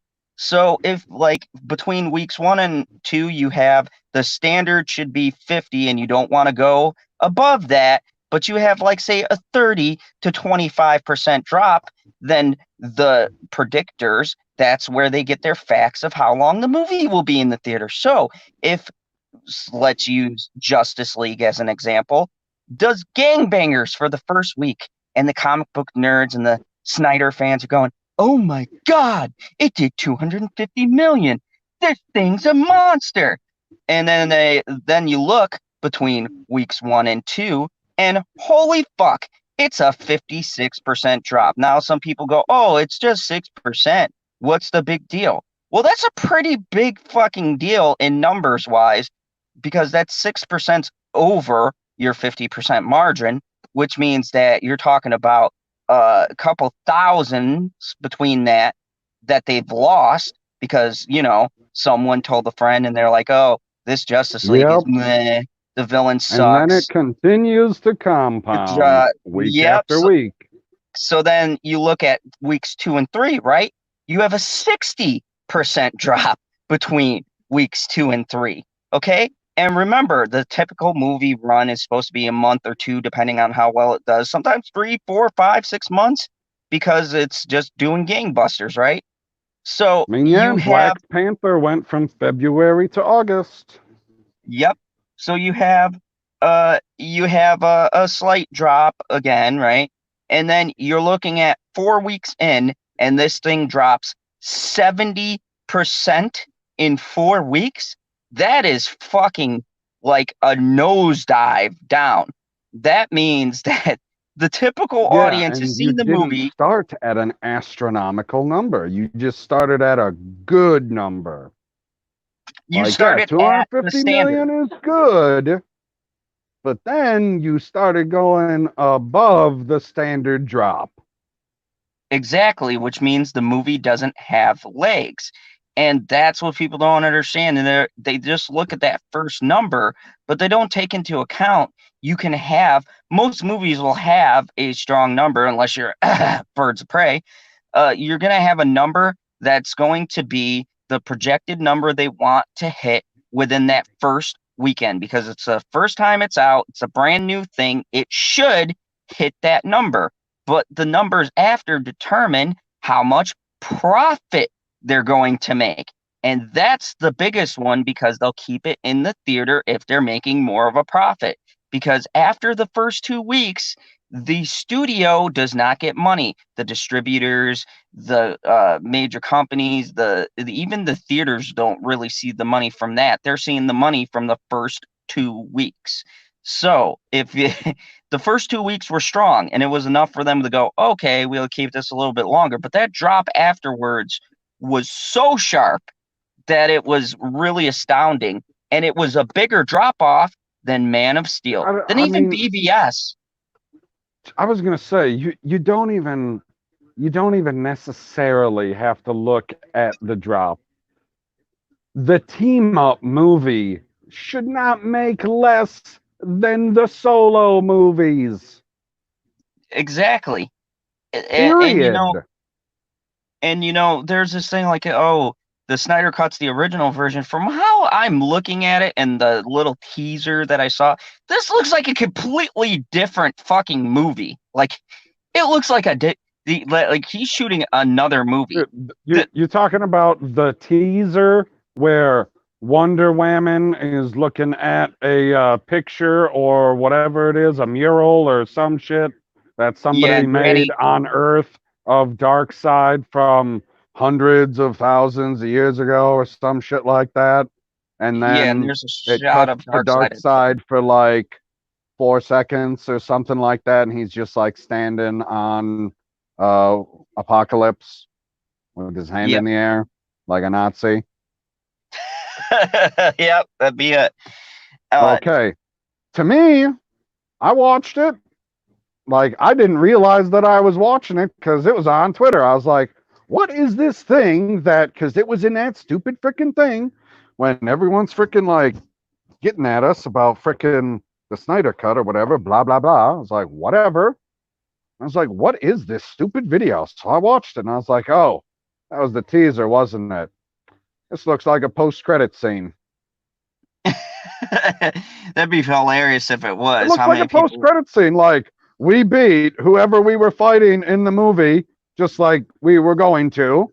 Like the same fucking movie that we've already seen. We beat him. But he alluded to some bigger evil out there. And Wonder Woman was the person to find this cryptic thing because she's been around the longest and she's the frickin' detective in the group, not Batman. Fucking A, man. Yeah, but there was something I wanted to talk about because Yeah, I hate. Stargate No, Sg-1. we're off of SG-1 now. We've We will dedicated. never be off of Stargate Sg-1. Like, we only talked about it for like 40 minutes. That means I got like an 11 hours, 20 minutes left. You know what? We'll do a whole stream on it. But for right now, I want to talk about white guilt.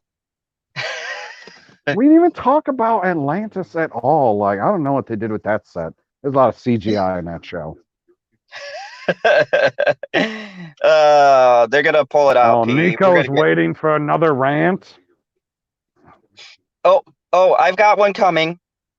So, hold your horses. But I want to talk about white guilt. So, there's an amazing show on Netflix that I love. Told PB about. You say To me, white guilt? yes. To Oh, me, fuck.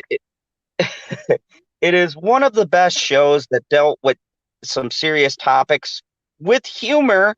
Because oh my God, you can still tell jokes and have serious subjects. And people don't have to have feelings.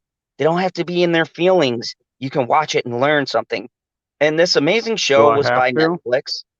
Yes, this amazing show No, was do I about. have to learn something if I watch it?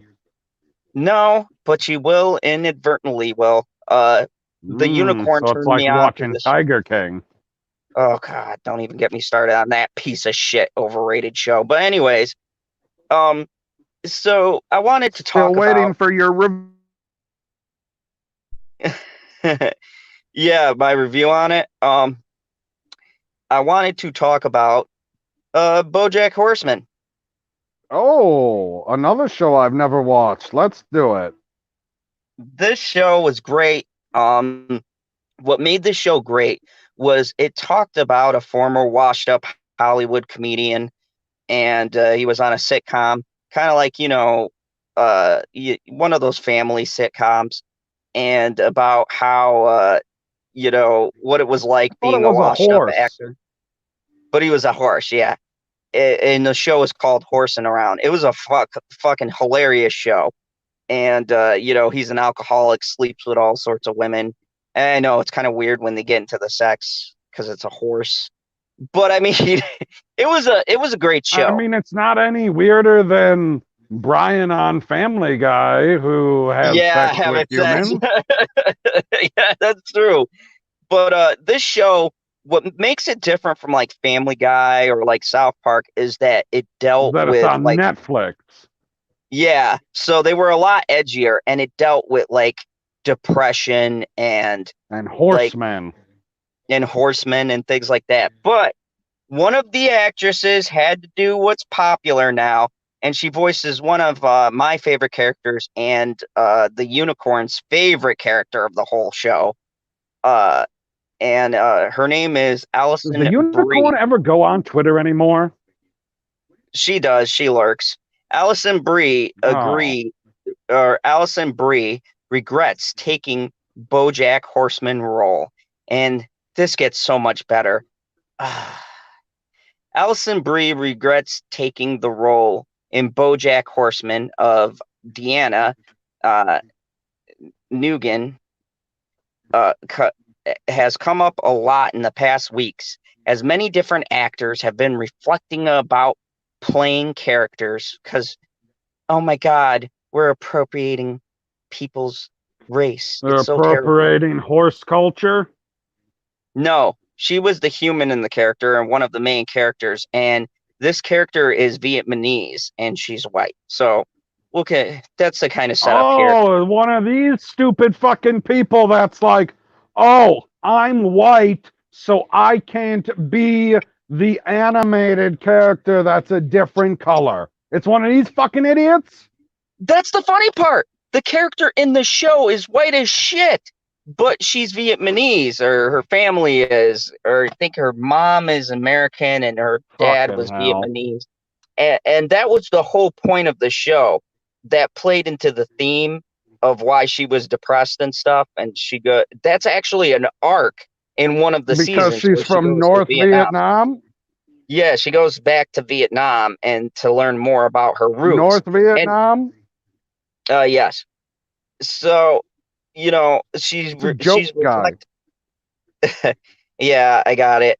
She was reflecting about playing a character that wasn't her race.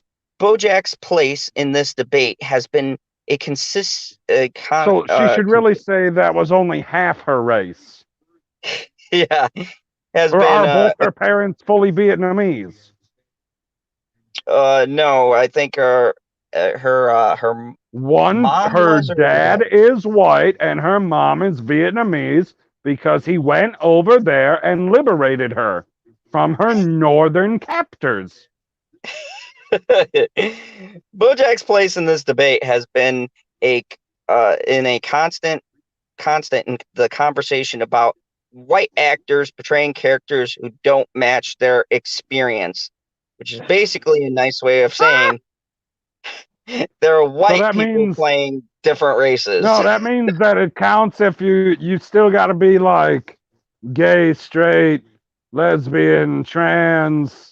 Like I guess for this show you got to be a horse to play the horse. that's what I said. I said when I brought up this article tonight, and I was getting ready to do my thing to go on, and I'm showing the unicorn articles as I do, and I go to her. You know what's funny? No one has said yet that Will Arnett shouldn't have played BoJack because he's not a fucking horse. They should have got a real horse because Will Arnett's never been a horse. He's never grazed out in the He's fields. never lived that experience, so how can he possibly know what it is to be a horse in comedy? Exactly. They He should have is not gotten Mr. Ed. they should have gotten Mr. Ed to play the role. A great horse was passed up. Like, what is American Pharaoh doing? Is he still alive? He just won a Triple Crown, right? Yeah, I think he's still in good health. Get down, He could have motherfucker. Have the things guy that from Tiger King train him. He can train anything. fucking Tiger King. The one in Anyways, South Carolina with all the women. things have only gotten louder this week as Family Guy, The Simpsons, Central Park, and Big Mouth have all had people step Central down for Park? their roles. The hell is Yes. Central Park? I don't know, probably another fucking dumb show. You notice how in this lineup you don't see South Park because Trey and them aren't fucking retarded and they're probably going to do it.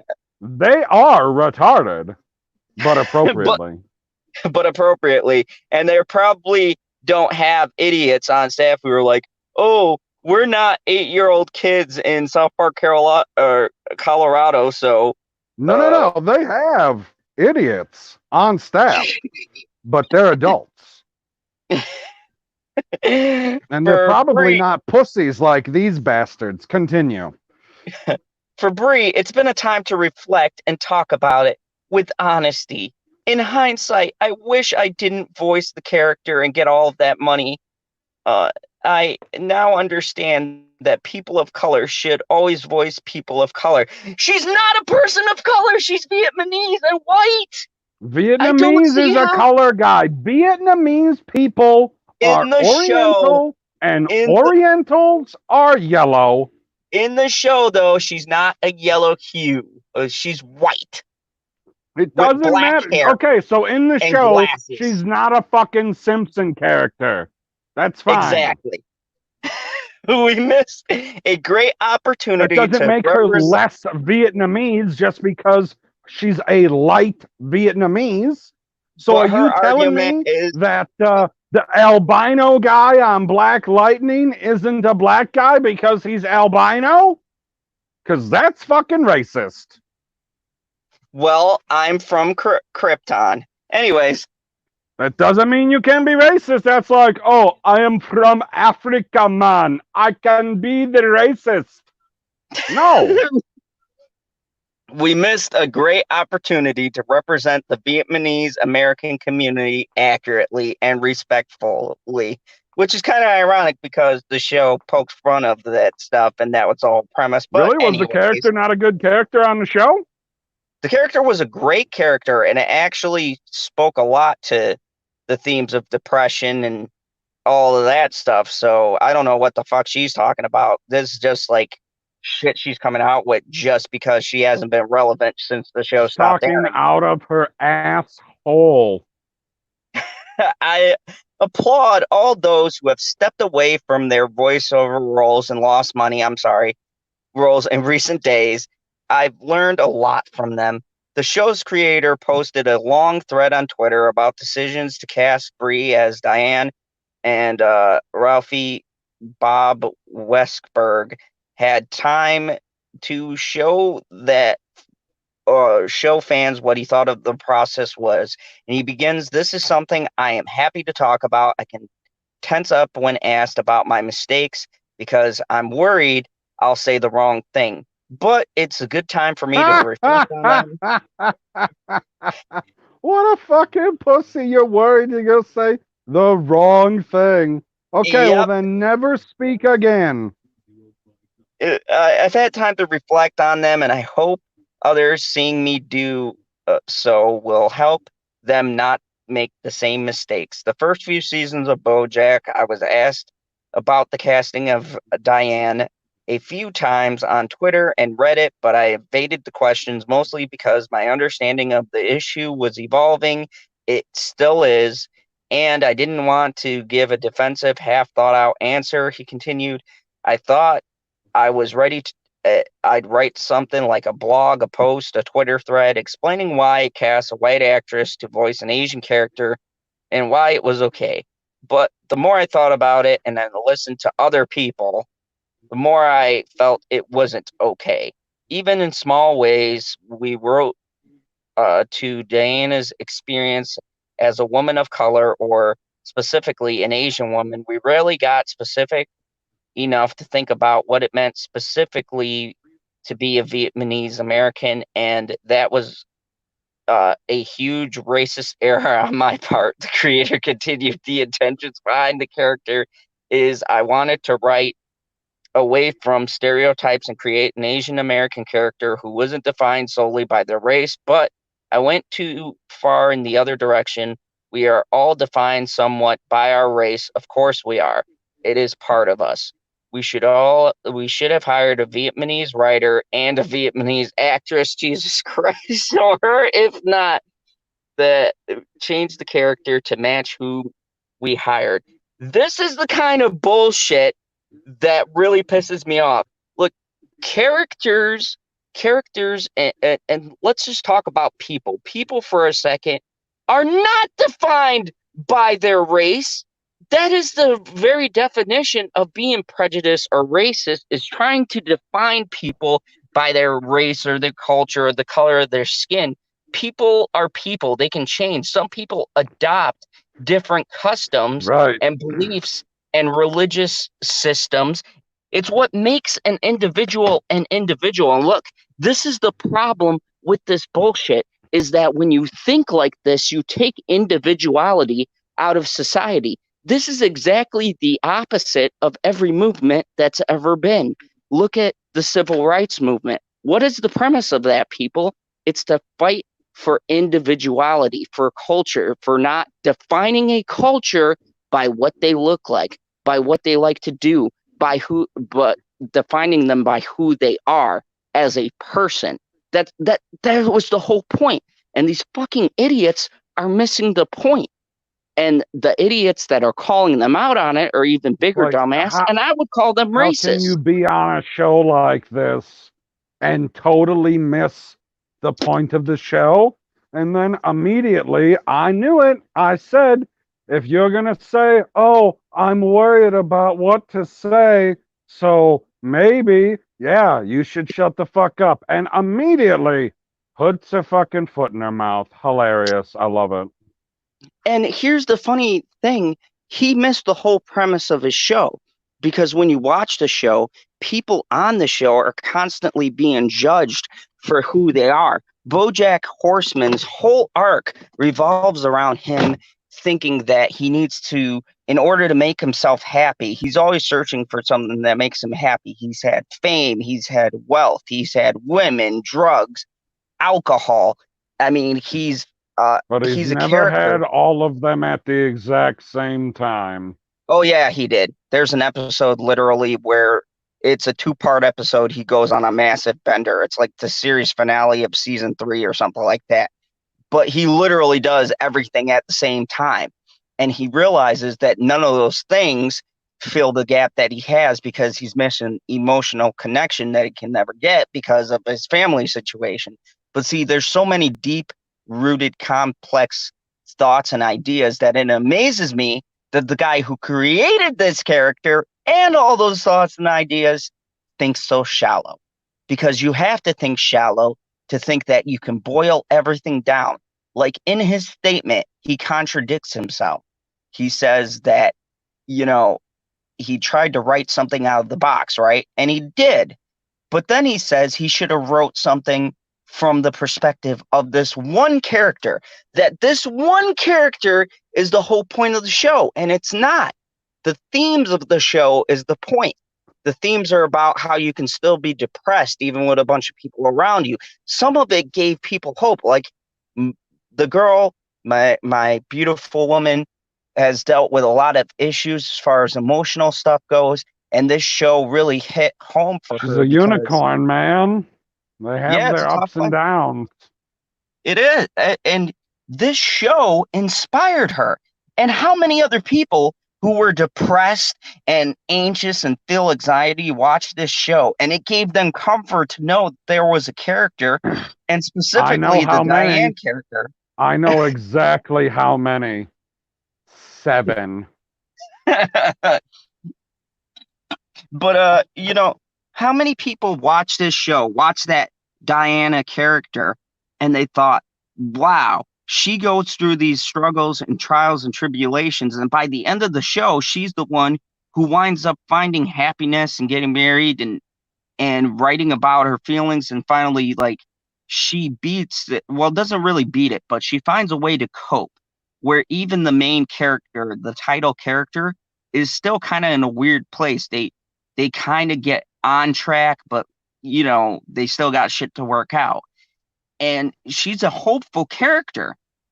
And the fact that you want to downplay the value of this character because it's voiced by a white woman, that is so disgusting to me. Like, it invalidates everything that you created your show to be about.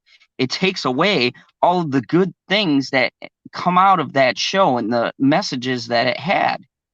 Like, it is why would you not defend your own creation? Oh, because some cancel culture people might come after you for a show that's done They're and going to over come with. after you anyways, guy. You made non-PC jokes on your TV show. Stand behind it. Exactly. The whole point of the show, and especially when Diana takes a trip to Vietnam and gets back to her roots, the whole point of the show is that she goes back thinking that, finding out about her heritage and becoming more in touch, that's going to be the thing that fulfills this need that she has inside.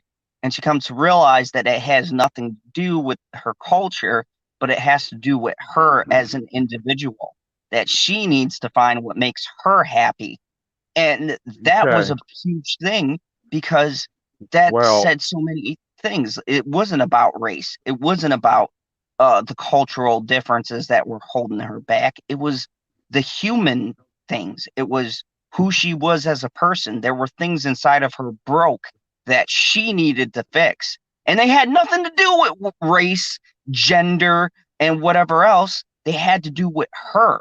Her own fucked up shit is what she had to deal with.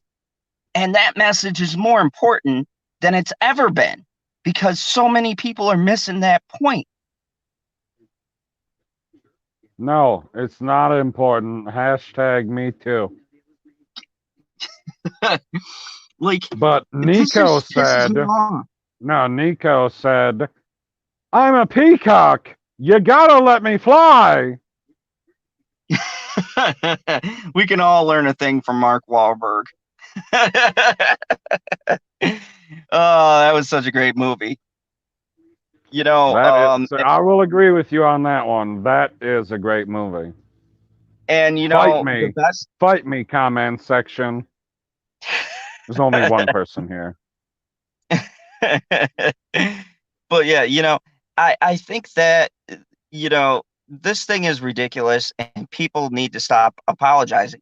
Stop apologizing, especially Stop for shit that's already been apologizing out. for your art. It's art. That's what you keep telling me. We were talking about that last night. Exactly. You know, everyone, even when we were arguing with Snyder fans, they did make one valid point, right? Things are Sure. subjective. Things are subjective, right? Everyone is going to look at a piece of film, a piece of literature, a fucking comic book, a painting, whatever.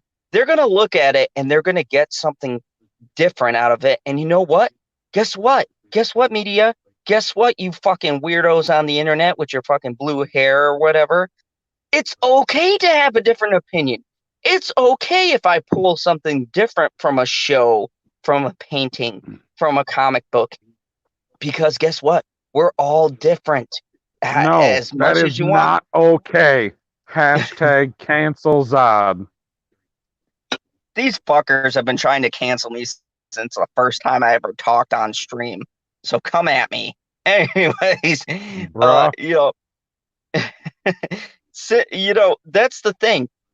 We as a culture, this reminds me, you know what? This whole thing, everyone needs to watch this movie with Christian Bale called Equilibrium. This whole culture reminds me of that movie because in Equilibrium, the whole premise of the movie is everybody in society, they take this pill. And when you take the pill, it gets rid of all of your human emotions, right? All of your basic instincts. It subdues them, and it's a docile community that goes through the same thing over and over. It's the same thing. They have these law keepers, and they hunt down people who make art and write books because it would Lawkeepers, that's in defiance. are not. Yeah, I was thinking of law keepers. What do they call them? Gatekeepers? No, uh, it'll come to me later. But anyways, It won't.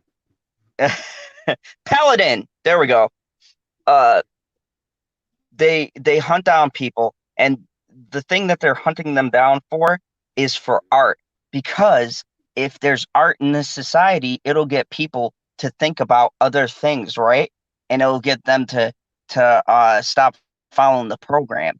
And Christian Bale plays the guy who's supposed to like infiltrate this resistance and become one of them and then destroy them from the inside. And then he stops taking his pills. Batman is good at that.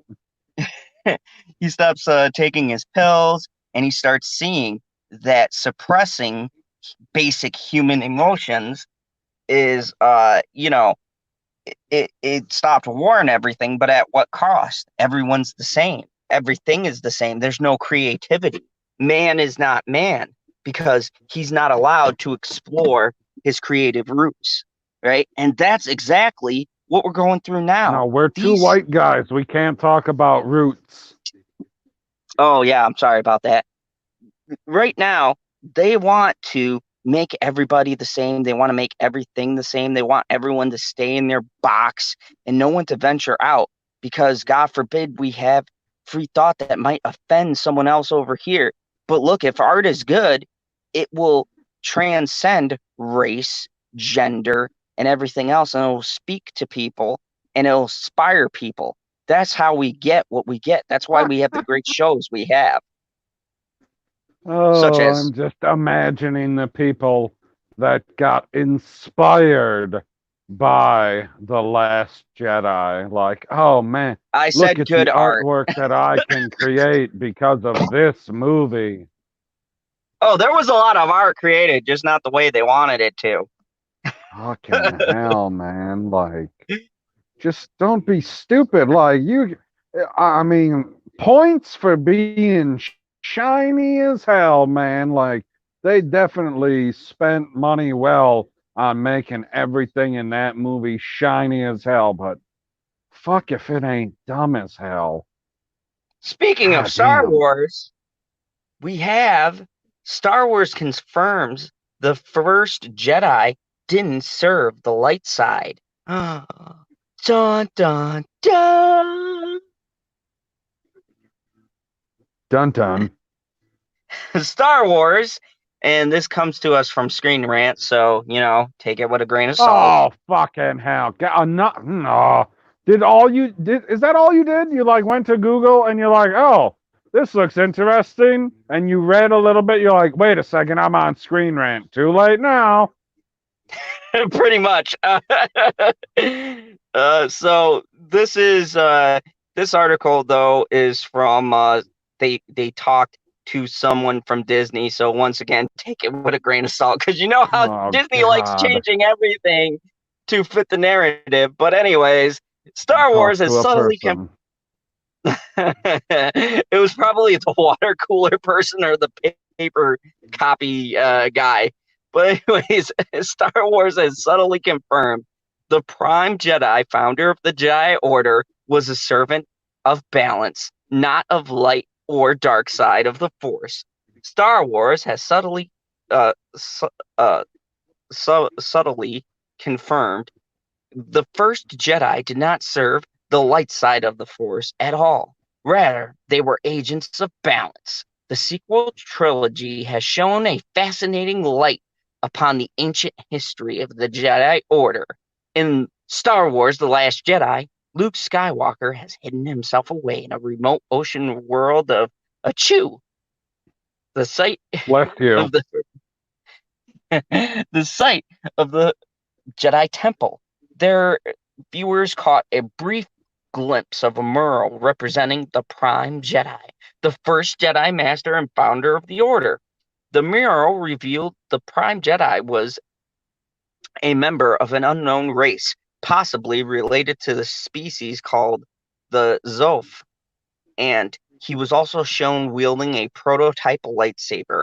Most interestingly, however, was the fact the mural presented a very different philosophy of the Force to the one seen in the Skywalker saga. Light and dark were given equal prominence in the depiction, and he was seen representing the darkness in the light and the light in the darkness. In other words, the Prime Jedi appeared to be an agent of balance. The recently published Star Wars tie-in, Secrets of the Jedi, appears to support this view. This is an inverse fact book, supposedly written by Jedi Master Luke Skywalker himself, and it contains notes running all the way to his death. Naturally, there is an early section dedicated to the Force, with Luke discussing the idea of Force alignment. Those of us who are inherently inclined to harness the Force's vast energies must make difficult choices, Luke notes, to use its power for either the greater good or personal gain. These forms the basis of light and dark side of the Force. Almost as an afterthought, Luke moves on to discussing the idea of balance, suggesting there's a valuable lesson to be found in this. Significantly, he attaches an image of the Prime Jedi mural as part of this section of on balance. The clear implication is that he associates the Prime Jedi not with light or dark side of the Force, but with balance. This fits perfectly with Craven Scott's book Dooku, Jedi Lost, which hints the ancient Jedi saw balance as a distinct aspect of the Force. Like light or dark, Dooku had learned an old mantra, one taught by the first Jedi and designed to be used as part of meditation. Secrets of the Jedi suggest Luke Skywalker didn't accept this teaching himself. Otherwise, he'd have made a lot more of the balance of the Force. But Rey has been learning from the ancient Jedi texts. Oh, fuck. Ones, yes, they're going there. One said ones that date back to the very founding of the Jedi Order, and thus she likely would have absorbed these early ideas. There have been many hints in the new, in some of her new Force powers seen in the Rise of Trash, the likes of the Force Dyad, and Rey's new Force healing. Okay, I want to stop right there. Force healing is not new. It was not new because Rey used it. There was other Jedis who used it in the Old Republic, It's just and souped up. yeah, they just made hers like OP because Rey's Because OP. she's a Palpatine. She's the greatest Jedi that's ever been, and she's even better than Luke. Anyways, are associated with balance, explaining why they've never seen it in canon before. If so, hopefully Star Wars will eventually reveal what Rey's new Jedi Order looks like. No, don't ever do that. And it will be more likely similar to the Prime Jedi's teachings. PB, what do you think? Uh, God damn I mean, I feel like something somewhere is complete fucking bullshit because I thought that in the old, old times, the original Jedi, none of them had lightsabers and they all had swords.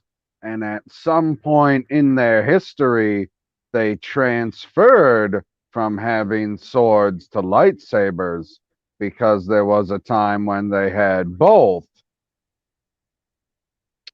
Yeah, that was established. I And think I'm that's not even an expert, pre-Old and I fucking Republic. know that.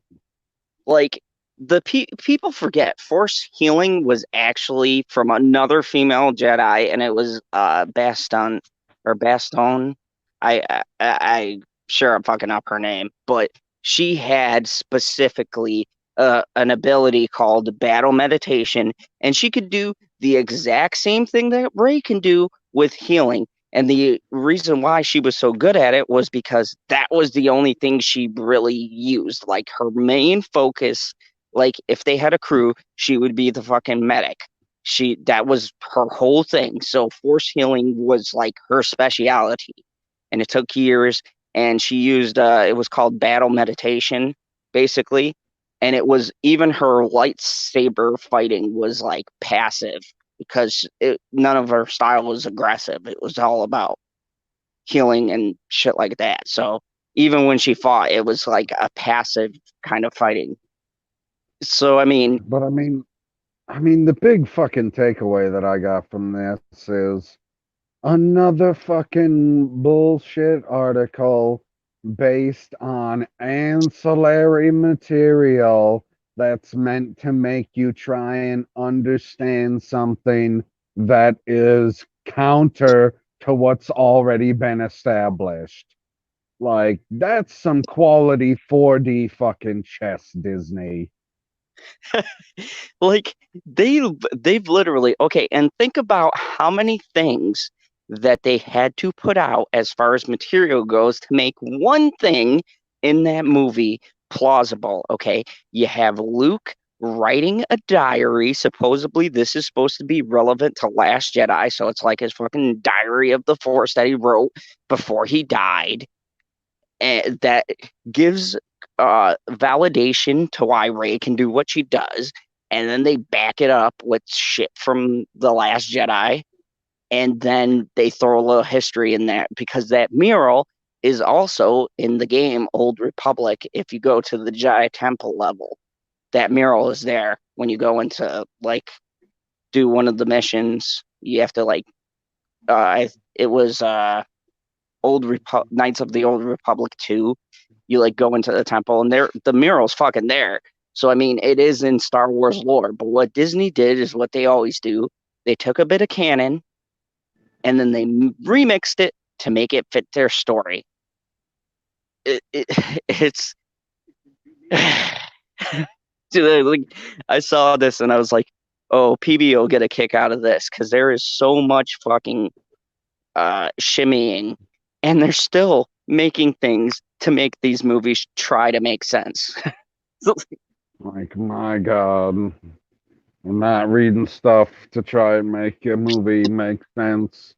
Oh, this is why it's great. No, it's not great. There's nothing great about it other than the fact that it looks great. That's it. Like, it looked great. I'll give you that. That's about it. Ain't nothing in that movie makes sense at any point. Nothing that they've drawn from anything else, or nothing inside the movie is consistent with itself. Like, how the hell are you going to tell me that you crash 50 meters away from a gorilla walker that's supposed to be like twice the size of an ATST, and you drug this fucking bitch all the way like 2 kilometers back to the base? No one stopped you. Right there. Unbelievable. But you know what does make sense to me? Hopefully the next topic. That Warner Bros. Reportedly wants Jack Nicholson to reprise his role as Joker in the new Flash Dude, movie. I told you last fucking night that this is the only, well, I guess I didn't say it this way, so I'll say it this way now. This is the only way that the Flash movie is going to be super successful. Like, it might have been moderately successful, or, you know, made a little bit of money. Like, I don't think it was going to lose money, but I don't think it was going to like be at least Wonder Woman. I don't even think it was probably going to be as big as Shazam, and I don't know what their budget is as far as making money, because I know they made money on Shazam, but they didn't spend as much money on it. But if you take all of these characters that have been in the movies or some that have been in the TV shows, and you just have a bunch of fucking cameos in this movie, everybody is going to want to see it that has been a fan of any incarnation, because then they'll hear, hey, your favorite Joker, well, I mean, I guess unless it's Heath Ledger, because like he ain't coming back, because that ain't happening. Anyway, anyone who's still alive who can be in it, you know, you just say, hey, they're in it. So your favorite incarnation of this character, they're in the movie. So yeah, I'll go see the fucking movie. Why the hell not? Even if there's a bunch in it that I don't like, there's going to be a bunch in it that I do. And then I don't have to give a shit about Ezra Miller's Barry Allen. He's going to erase himself anyways. So, with all that said, because I love the fact that we got another PB rant following the news that Michael Keaton was returning to play Batman in The Flash, followed increasing speculation that Jeffrey Dean Morgan would reprise his cameo role as Thomas Wayne to play the Flashpoint version of the Cape Crusader, along with rumors Warner Bros. Owners of AT&T went to Ben Affleck to finally get around to making his own standalone movie. It looks as though Robert Pattinson could be just one of many variations Dark Knight set to hit our screens in the next few years. And given that Batman and the Joker have been uh, in uh, intransable link across every imaginable form of media, yes, I got that. It shouldn't come as a surprise that there could be multiple versions of the clown prince of crime existing at the same time too. Joaquin Phoenix might reprise his Academy Award-winning performance as Arthur Fleck in a standalone sequel. Jared Leto's divisive interpretation looks to factor heavily into the Ari cut of Jesus Christ, Suicide Squad. Matt Ayer. Reeves, whatever. It's fucking stupid. We don't need an Ari cut. God. And Matt Reeves' proposed trilogy is widely expected to have a Joker of its own. The revelation that the DCU is fully embracing the multiverse has presented almost limitless story opportunities, and Warner Bros. Are said to be keen to load the Flash with as many high profile cameos as possible. You called that. We've already, yeah, you called that. Uh, it's just now been confirmed. We've already heard that Nicolas Cage's Superman is on their wish list as well. And we've now learned they want to reunite Keaton with When the his fuck was original. Nicolas Cage Superman? No, he was supposed to be, but then the idea got scrapped, and now they're talking to him. I don't know how I feel about a coked up Superman, but anyways, to reunite Keaton with his old arch nemesis, according to our intel, which comes from the same source that told us Justice League, Dark, and Green Lantern shows were heading to HBO Max, which were confirmed. Which we now know to be true, the studio are interested in having Jack Nicholson return as his Jack Napier version of the Joker. Nothing's been confirmed just yet, but they're hoping to start negotiations in the near future, with the plan being the Clown Prince to be alive and well in the new timeline locked up in Arkham. Jack Nicholson may be one of the greatest actors that's ever lived, true, but he's also very much a retired one and hasn't made an on-screen appearance in 10 years. It's going to be tough. Fuck. Yeah, he's just chilling, What but was the he's great. last one? The Departed? Yeah, and Fuck. I mean, who can blame him? He went out on a high note. That movie is fucking That's a great. I was fucking watching high it. note. Yeah, it is. That's a Like great movie. I watched that movie several times, and I'm like, dude, Several. if you choose to go out on an Academy Award winning performance, then yeah, that's a that's a way to go. Dude, It's some going of to. the younger guys in that film could retire after that one. Oh yeah, yeah. None of them had to do another movie. That movie was great on every level. That's like every Fuck. single person top tier acting.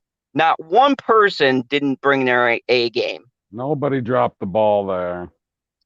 No, that's one of those movies. When me and Stevie did a review, we were talking about how you have a movie, that one movie where the stars align, the fucking moon is full, whatever the fuck it is that happens when a great movie is made. That's one of those movies where just everything is right. The cast is right. The location is right. The dialogue works. Everything is brilliant. And it all comes together. That's that movie. So, yeah, it's going to be hard to go up to Jack and be like, you know how you ended on like the highest note of your career? Yeah, we want you to I take a mean, gamble. I'm pretty sure that if they said, hey, Jack, would you, for an afternoon, because that's all it's going to take, because he's not going to say anything if you say it's just going to be him in the end of the movie being alive in a future timeline. He's just going to be locked up in Arkham. So they're going to say, hey, we will give you $10 million for an afternoon of sitting in makeup and then getting filmed for 30 seconds. And all you have to do is sit there. Literally, just sit there. And deliver one of your iconic lines, as only you can No do. lines. He doesn't even got to say anything. Like, if he wants to, like, if he said something in the moment, they'd be like, fuck, man, that was great. And they'd probably keep it, but he don't have to say anything. You know, and everyone would go crazy. He could literally just say, bring me a bag of chips or something, you know, in that voice. And people would go nuts. If nothing else in this movie is good, everyone would talk about that one scene, be like, yeah, the fucking dialogue sucked. Didn't like the villain. Ezra Miller can eat a dick. But my God, that Jack Nicholson scene, worth it. We saw Michael Keaton and Jack Nicholson again on screen.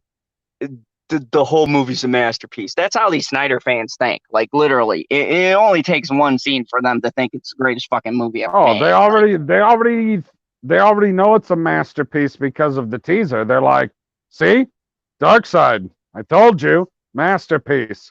11 out of 10. We've Def Leppard this motherfucker. We've cranked it up to 11. I don't know how it always swings back to this, but I'm just waiting to. I can't wait. Literally, we're really gonna have, because me, you, and Perp all feel the same about this, and Stevie, you've heard his reviews. I can't wait for us to do that round table. I am not waiting for this movie just because, oh, I've waited for the Snyder Cut forever. I could take or leave Justice League, honestly, and I'm a DC fan, but even I was like, that's the one movie. Even Birds of Prey, I was like, more like, hey, let's give it a chance. But this movie, I have no interest. I'm not really excited for. That's because But, Birds of Prey was after Joker. and let's be real, Margot Robbie, okay? I'm just going to say it. You guys can hate all you want, but goddamn, she looks hot as Harley Quinn, okay? Sure. I'm just going to throw it out there. Yeah. But anyways, here's the thing, though. I can't wait to do this because I'm gonna have a round table with all of us gathered. I will give you my information to my account for HBO Max. We are all gonna sit down and watch this Snyder Cut, and I'm gonna do a roundtable discussion on this, and I can't wait to have this discussion, because if this movie is not the second coming of Christ, I can't wait to see all of these crazy fucking Snyder fans try to defend this. Like, I'm really hoping this movie destroys all of their hopes and dreams. I hope he fucks up every single thing. And, you know, I want a good Justice League, but it would just be funny to shut all of these people up. It would be the greatest thing if it was the exact same movie and he just don't added worry a about few it. clips. Don't worry about it. Like, I also want a good Justice League, but it's not coming if it's coming off the heels, like you said, of Batman vs. Superman. Like, he's picking up on Batman vs. Superman. That's where he's starting the story. And then that's where we go from. So I was like, okay, so you're starting as a pile of shit, and now you're going to polish your pile of shit. Cool. And that's what I said. I was like, when you give me the argument, this was a good Lex Luthor. No, it was the normal people. No, that's not Lex Luthor. You can tell me and cite a bunch of different variations, but the mainstream Lex Luthor, the mainline Lex Luthor, the one who's featured the most in the comics, not the fucking offshoots and not the alternate universe bullshit, okay? The main Lex Luthor is nothing like Jesse Eisenberg. You can fucking tell me till you're blue in the face and make all your stupid fucking arguments, but you'll never get me to say, oh yeah, that's my Lex Luthor. No, no, that was some eccentric version of uh, social network. That's exactly what he was doing. He was playing his social network character with a little bit more of an eccentric twist, but that wasn't Lex Luthor. And they're like, well, different interpretations. That's what makes it different. And I'm No, like, I that's know that. see what the problem I had with all of their arguments about it was their point wasn't, oh, well, that was an interpretation. Their point was there are different interpretations of Lex Luthor. Therefore, any interpretation of Lex Luthor is okay. And I was like, whoa, whoa, whoa, whoa, whoa, whoa, whoa. What? So you're saying anything is okay? Because I'm going to tell you right now, if you try and build the Justice League with the basis of the, I don't know, Red Sun story, right? Or Red Dawn Hmm. story? What the fuck is it called? Where he's Red Russian? Dawn. Red Dawn. Red Dawn. Okay. It's not going to work. You're not going to get the Justice League out of that Superman because he's not the fucking Superman. He doesn't Or hold up our capitalist American values. Like or you fucking try to A, use man. Kingdom Come I couldn't Superman. believe that they said that because there are different interpretations, any interpretation is okay. And if you can get the studio to sign off on it, who am I as a fan to tell you that it's not okay?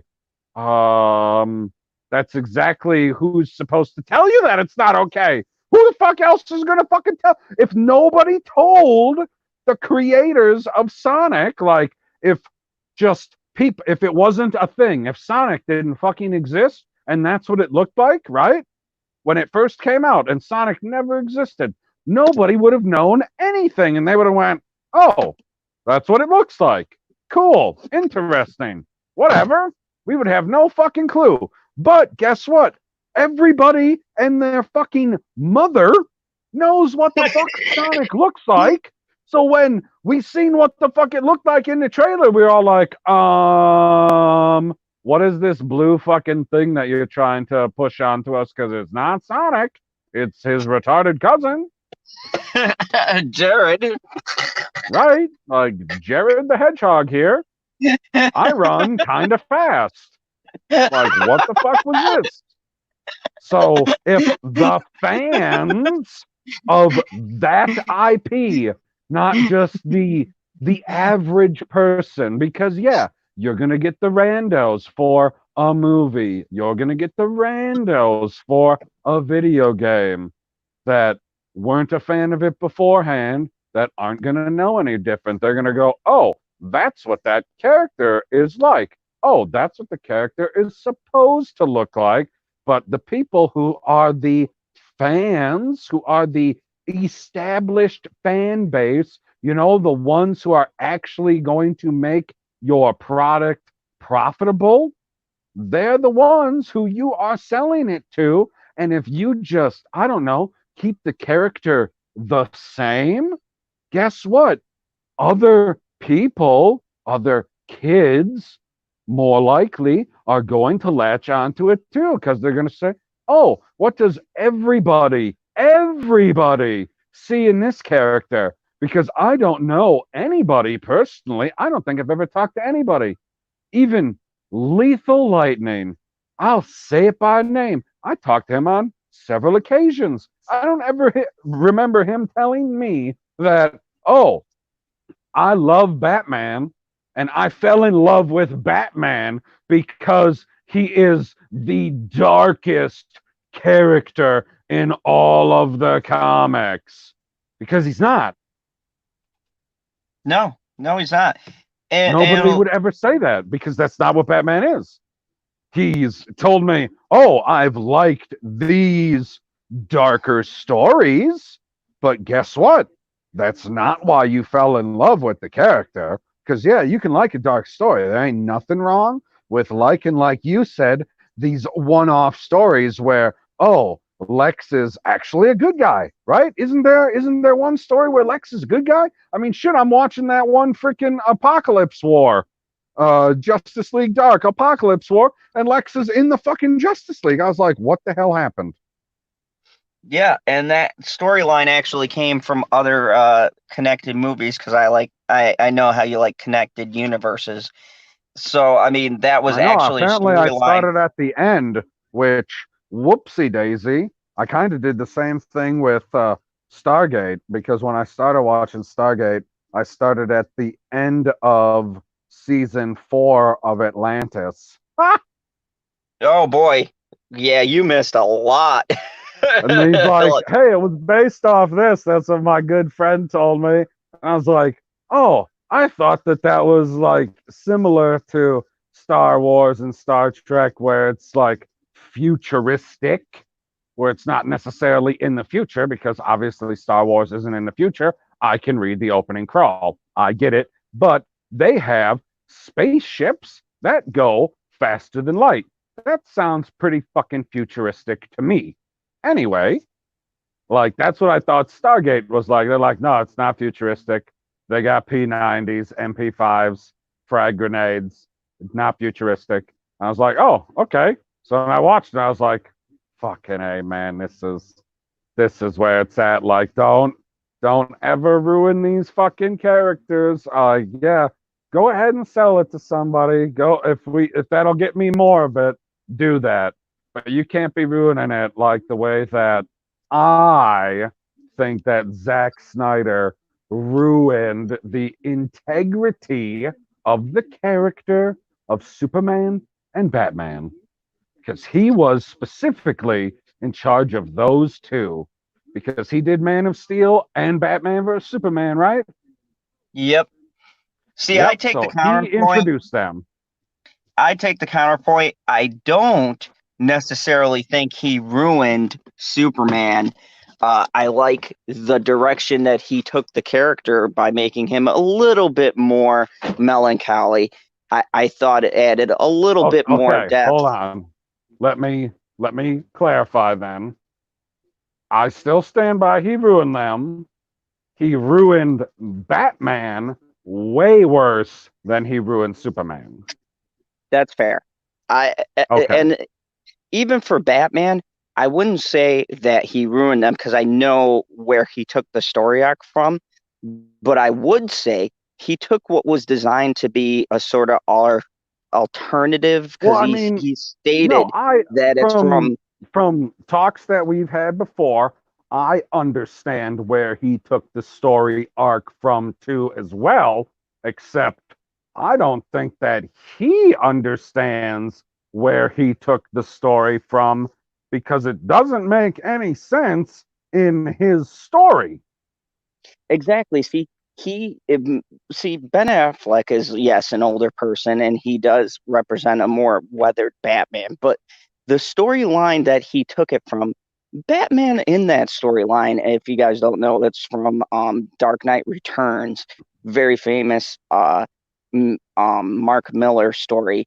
If you don't know, Mark Miller made Sin City, which is dark as shit, and that's why this storyline is so dark. But it was one of the most hailed books or graphic novels that came out of Batman. And in the storyline, the reason why Batman resorted to uh, killing people in this particular storyline or severely injuring them, if you want to try to make a justification for the argument, was because Batman was older, and it's Dark Knight Returns because he left after he had a fucking heart attack and realized that he isn't as young. And when he left, the Joker went dormant because he didn't have a counterbalance anymore. So, no reason to exist, basically. And so, Bruce Wayne at this point is like fucking 85 or something like that. And so, he can't fight like he could when he was younger. He walks with a cane in this story, Oh, kind of so like Batman he Beyond. looks like okay, exactly. So, but I mean, he's still built as shit because of years of training. But He doesn't move like he could and things like that. So when he starts crime fighting again, and he's fighting this younger group of bad guys, and he gets beat by the leader, he realizes he's got to change up his style to match the new younger, bad guy. And in order to fight him, he had to play a little bit dirtier. But in the comics, he didn't even really kill the person. I mean, he broke every bone in their body, but they were still alive. And that's where the stories don't line up because, like you said, in, in BVS, Batman literally has a bounty count. There's no way that he turns around in the Batmobile and shoots a fucking Gatling gun at a vehicle, blows it up, and you tell me anyone survived that. Or he deflects a grenade back at a bunch of bad guys. They like even the bad guys he fought in that warehouse, he slammed the guy on his neck. I'm pretty sure he was alive after that. So, I mean, yeah. the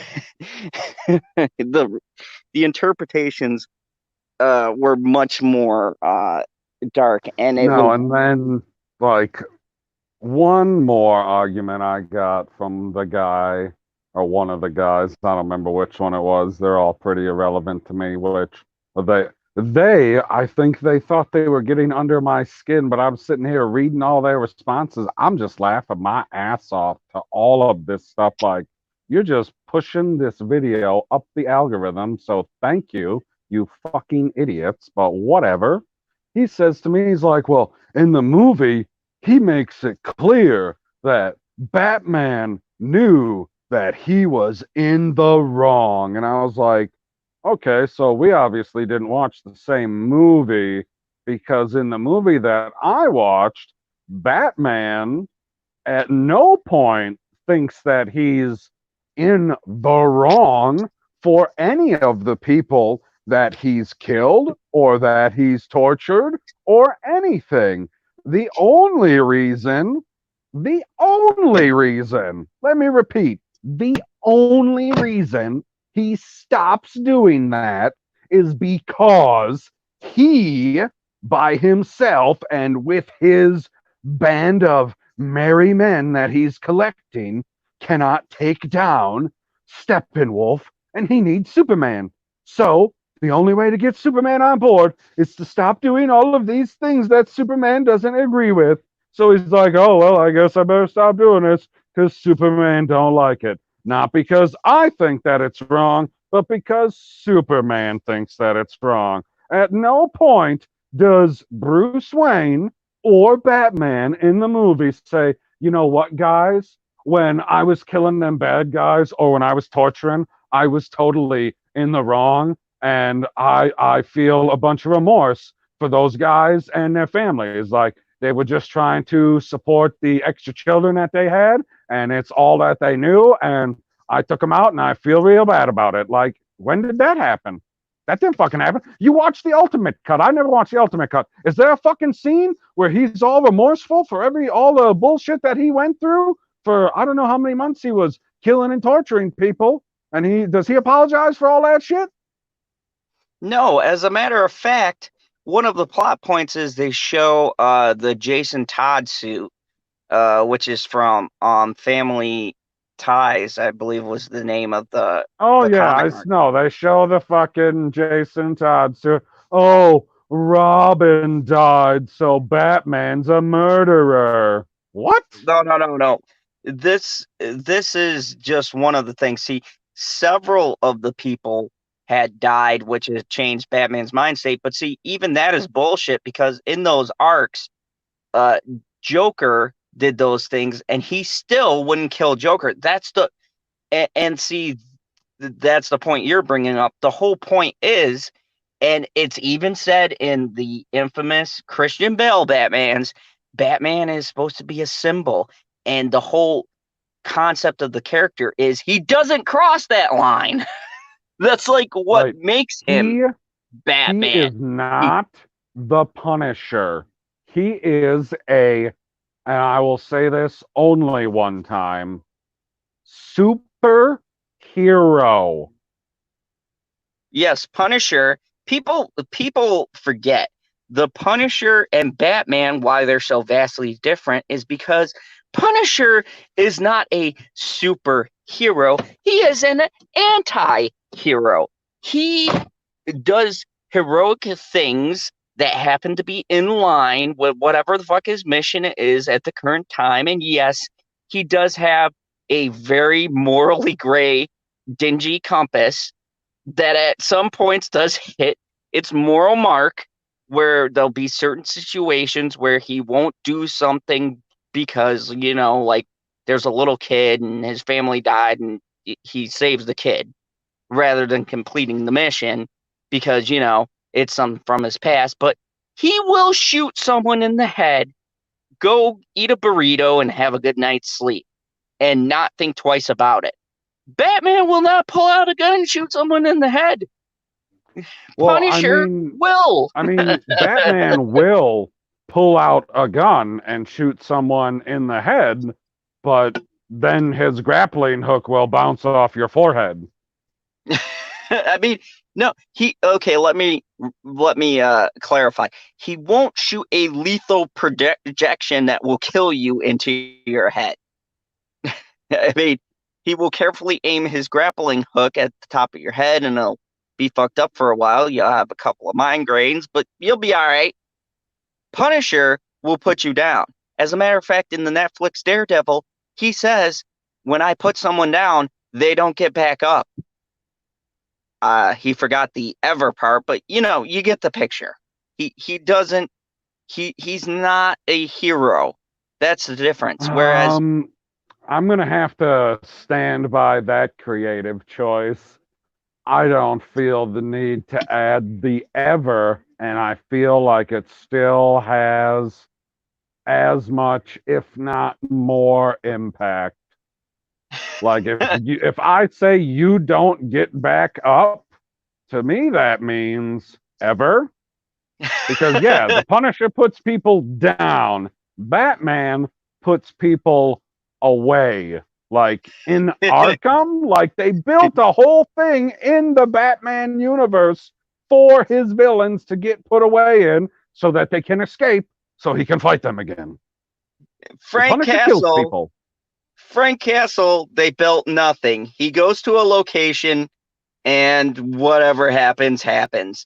Actually, there's only ever been one villain, and this is kind of funny because there's only been ever one villain that has gotten away, you could say, and not because Frank Castle wasn't trying to kill him, just because he happened to be lucky, and that's Jigsaw.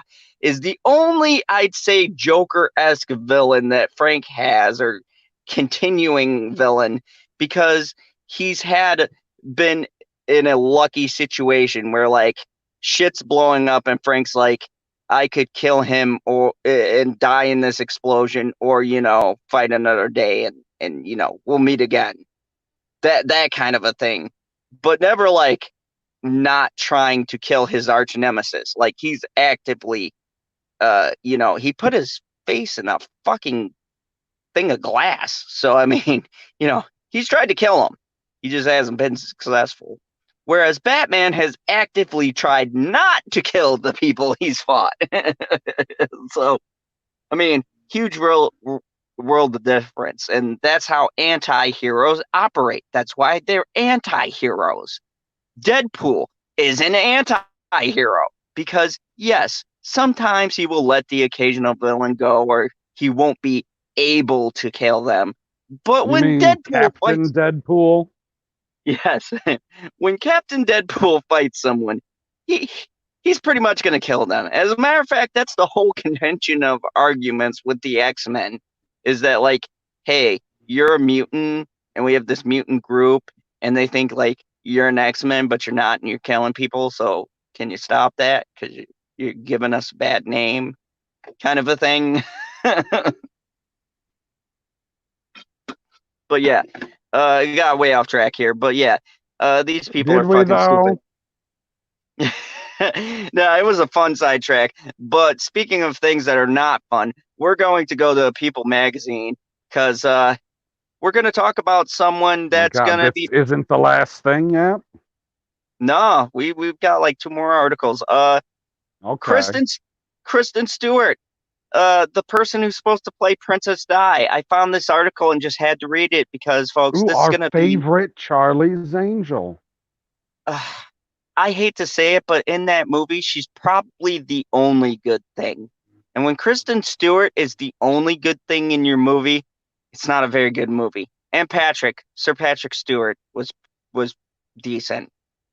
I think though he was phoning it in. Anyways, Kristen Stewart is starring in a romantic comedy. A first look of the actress movie Happiest Season debuted on Friday for Pride Month. Yay! Featuring an all-star cast.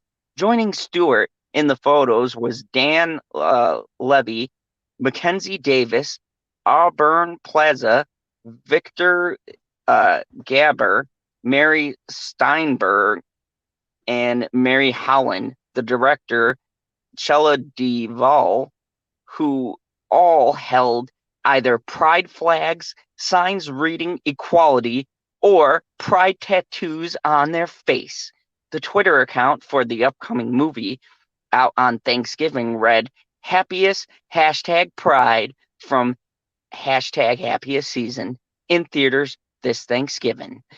The movie follows a young woman played by Stewart who plans to propose to her girlfriend, Davis, while at a family annual holiday party. Her plans, though, are sent into turmoil when she discovers her partner hasn't come out to her conservative parents. Alison Brie, Anna Gastry, and a bunch of other people's names I can't pronounce are also in this Sounds about movie. right. Earlier this month, Davis spoke to Entertainment Tonight Canada about making the film, saying it was just the best time, the bestest time ever.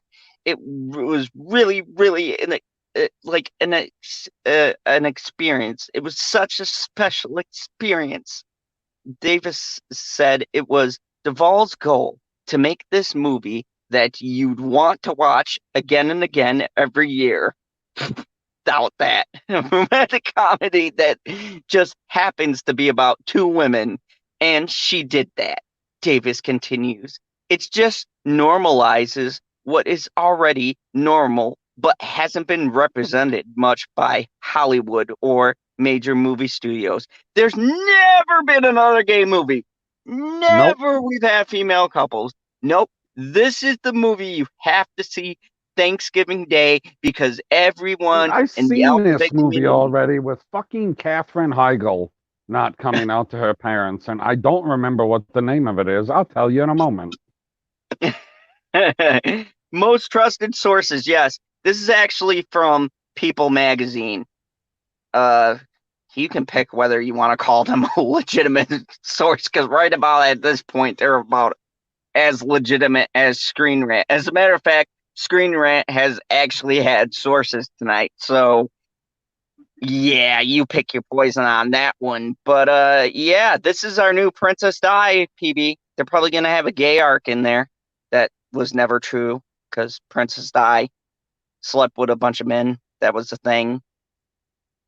But no, no, in this movie, she's gonna be fucking gay. She's gonna have a life partner. It, fucking Kristen. And they have the balls to promote this movie during Pride Month and say this is gonna be the bestest movie ever because there's never been gay representation before the mighty Kristen Stewart took up the mantle after, you know, all of her movies, her rave movies like Twilight. Remember that one? That was a great movie. God. Oh my God. I rewatch. I don't want to have this talk because I know we have some avid fans of that in particular who are around you and scare Twilight? me. Yeah. Miss Where? PB, Miss PB, she loves Can't Twilight. sleep. Oh, thank God. She scares me when she gets into rants about Twilight. Like, that's Scott Twilight's trash. Snyder. The books are trash. The movies are trash. They don't understand werewolves. They don't understand vampires. They barely understand love. Here, let me do a setup for you, okay? Let's say one of the greatest vampire movies ever made, Bram Stoker's Dracula, right? Keanu Reeves in his prime. Uh, Keanu, you're a national treasure. We love you. Anyways, Keanu Reeves in there, right? Uh, who else was in that? There was a bunch of people. Wasn't Sir Anthony Hopkins in there? There was a lot of people. There was also what's his name? Why am I blanking out on everyone's How names long today? is this setup? Anyways, so just imagine Bram Stoker's Dracula, right? 90s classic. Everyone loves the film. Terrifying fucking vampires. Now imagine the Dracula, Count Dracula, this bloodthirsty monster who's killed people, but he's in love, and there's a complex story, and you're kind of feeling for him, but he's a murderer. And he steps into the sun, and all of a sudden, he doesn't turn into a ball of flame. He fucking sparkles. How different is that movie? If he goes into the fucking sun and instead of exploding or turning to ash in that last romantic scene where he can't be with the girl that he loves because he's a creature of the night, and we're all like, we're getting teary eyed, and he goes, "That's it, I'm gonna end it." And he walks into the sun and fucking sparkles. Baby, that movie almost ruined images of vampires forever because they don't explode, they don't turn to dust. They fucking the big secret, what they're scared of is they're gonna walk out into the sun and they're gonna be fucking sparkly, and They're someone will gonna look at them be and go, seen for the beautiful unicorns that they are. Oh no.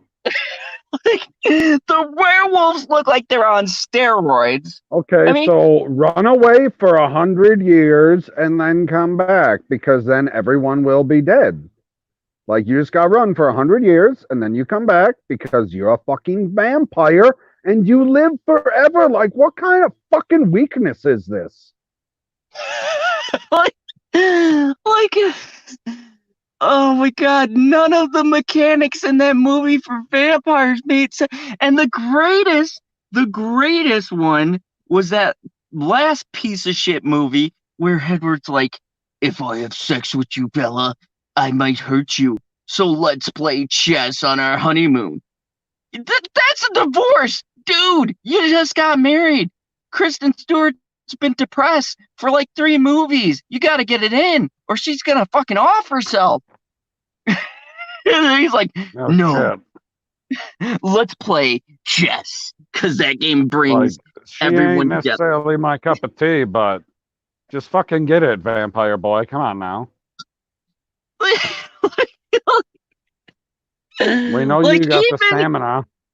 like even Clark Kent in Smallville, right? Remember that whole arc where he was like, "Nah, I can't fuck the hottest bitch ever in a show, Lana Lang. I I might can't have sneeze sex." her fucking head off. Yeah, and he had more of a reason. I mean, literally, he could snap her in half during the act, and he was like, "You know what? I'm in college now, and I gotta get me some. I gotta see what this human thing is that everyone's ranting about." And then they're doing it like bunnies. Guess what? Didn't kill her. He Nope. might have fatigued her quite a bit until she became all superpowered, but that was like one of the greatest scenes ever when they have sex and they both have superpowers. I'm like, yeah. But anyway, they they literally tore that house down to its foundations. They made an earthquake all through Kansas. But anyway, it I'm got just way off glad we topic. don't have to talk about Kristen Stewart anymore. But yeah. Anyways, the point being, she's taken this detour, and like I feel like this is a personal thing, and yeah, hashtag happiest season. Can't wait to see them bash conservatives and talk about how narrow-minded they are, and it's really a reference to everyone who doesn't buy into the gay community. All of a sudden, we're homophobes and homophobes need to watch this movie because, being gay is a thing and you shouldn't be scared. Everything needs to be Oh, normalized. No one yeah. can make their own choices. Like, I was told that I was a transphobe, and I was like, why the fuck would I be afraid of somebody who wants to chop their dick off? It's like people are so stupid because they don't understand. We don't care about your lifestyle choices. What I do care about is you trying to make it sound like this is a normal thing for everybody to embrace. It's like, no, it doesn't work that way. Look, if you like munching carpet or getting dick, good for you. I'm glad a dick makes you happy. Jesus I'm Christ. glad Bush makes you happy. But that doesn't mean that's my fucking lifestyle. If some gay guy comes up to me and says, you know what?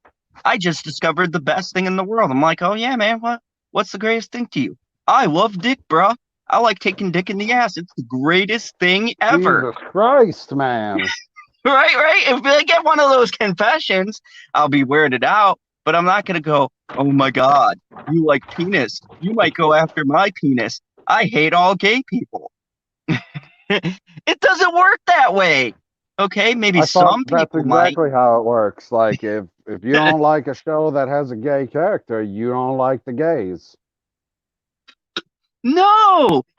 But what I do hate is when a television show, a movie, a movie comes out and they're like, you know what? You have to like people getting dick or girls getting girls' vaginas. And if you don't, you're a homophobe. Like, no, that's Well, not how I that mean, works. I mean, I'm not a homophobe in the way that LB is a homophobe. Like when I'm watching Game of Thrones, I don't fast forward through the gay scenes, but I'm not also sitting there going, oh man, we got to go back and watch this over again. Absolutely, we got to watch this scene over again. I was like, yep, I definitely seen it once. Don't need to see it again. I mean, I got the DVDs, so I'm not like uh I'm not like all like, oh yeah, I gotta see me I gotta see this guy in a giant orgy with guys and girls again because that was the highlight of this episode. I'm like, I could That's right. probably skip through this. I know how this whole thing plays out now. But I It's mean, like, yep, he has sex with that guy and then he stabs someone in the hand. Jump to the so stabbing in the hand. yeah, exactly. And it's the same thing with the incest, okay? I wasn't on board with that. I'll tell you what, I wouldn't watch those scenes if Lena Headey wasn't naked. I don't give a fuck what you say, okay? You could be not on board with incest, but I'm telling you right now, when that woman gets naked, ain't nobody fast forwarding Okay, yeah, that. not on board with incest. It's a good thing that Lena Headey and Nicholas Coster-Waldau aren't related. No, so I just put that in my mind. I'm like, oh, they're just actors acting. Um, it's a go. Like, They're and people just were all like, portraying a scene. It's fine. you, speaking of, our theme has been people like saying other people need to be the roles they play. So are you telling me that you really need to find a brother and a sister who bang each other? So you're probably going to go to Oh shit, son. Alabama.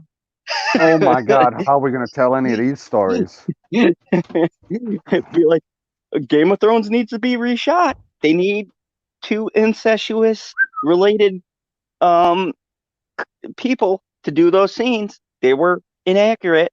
They appropriated that whole thing. Incest has got to be real. Like, I mean, if we're playing by those rules, I mean, no, we're not playing. I'm not playing by those rules. Somebody else can play by those fucking rules. I'm not.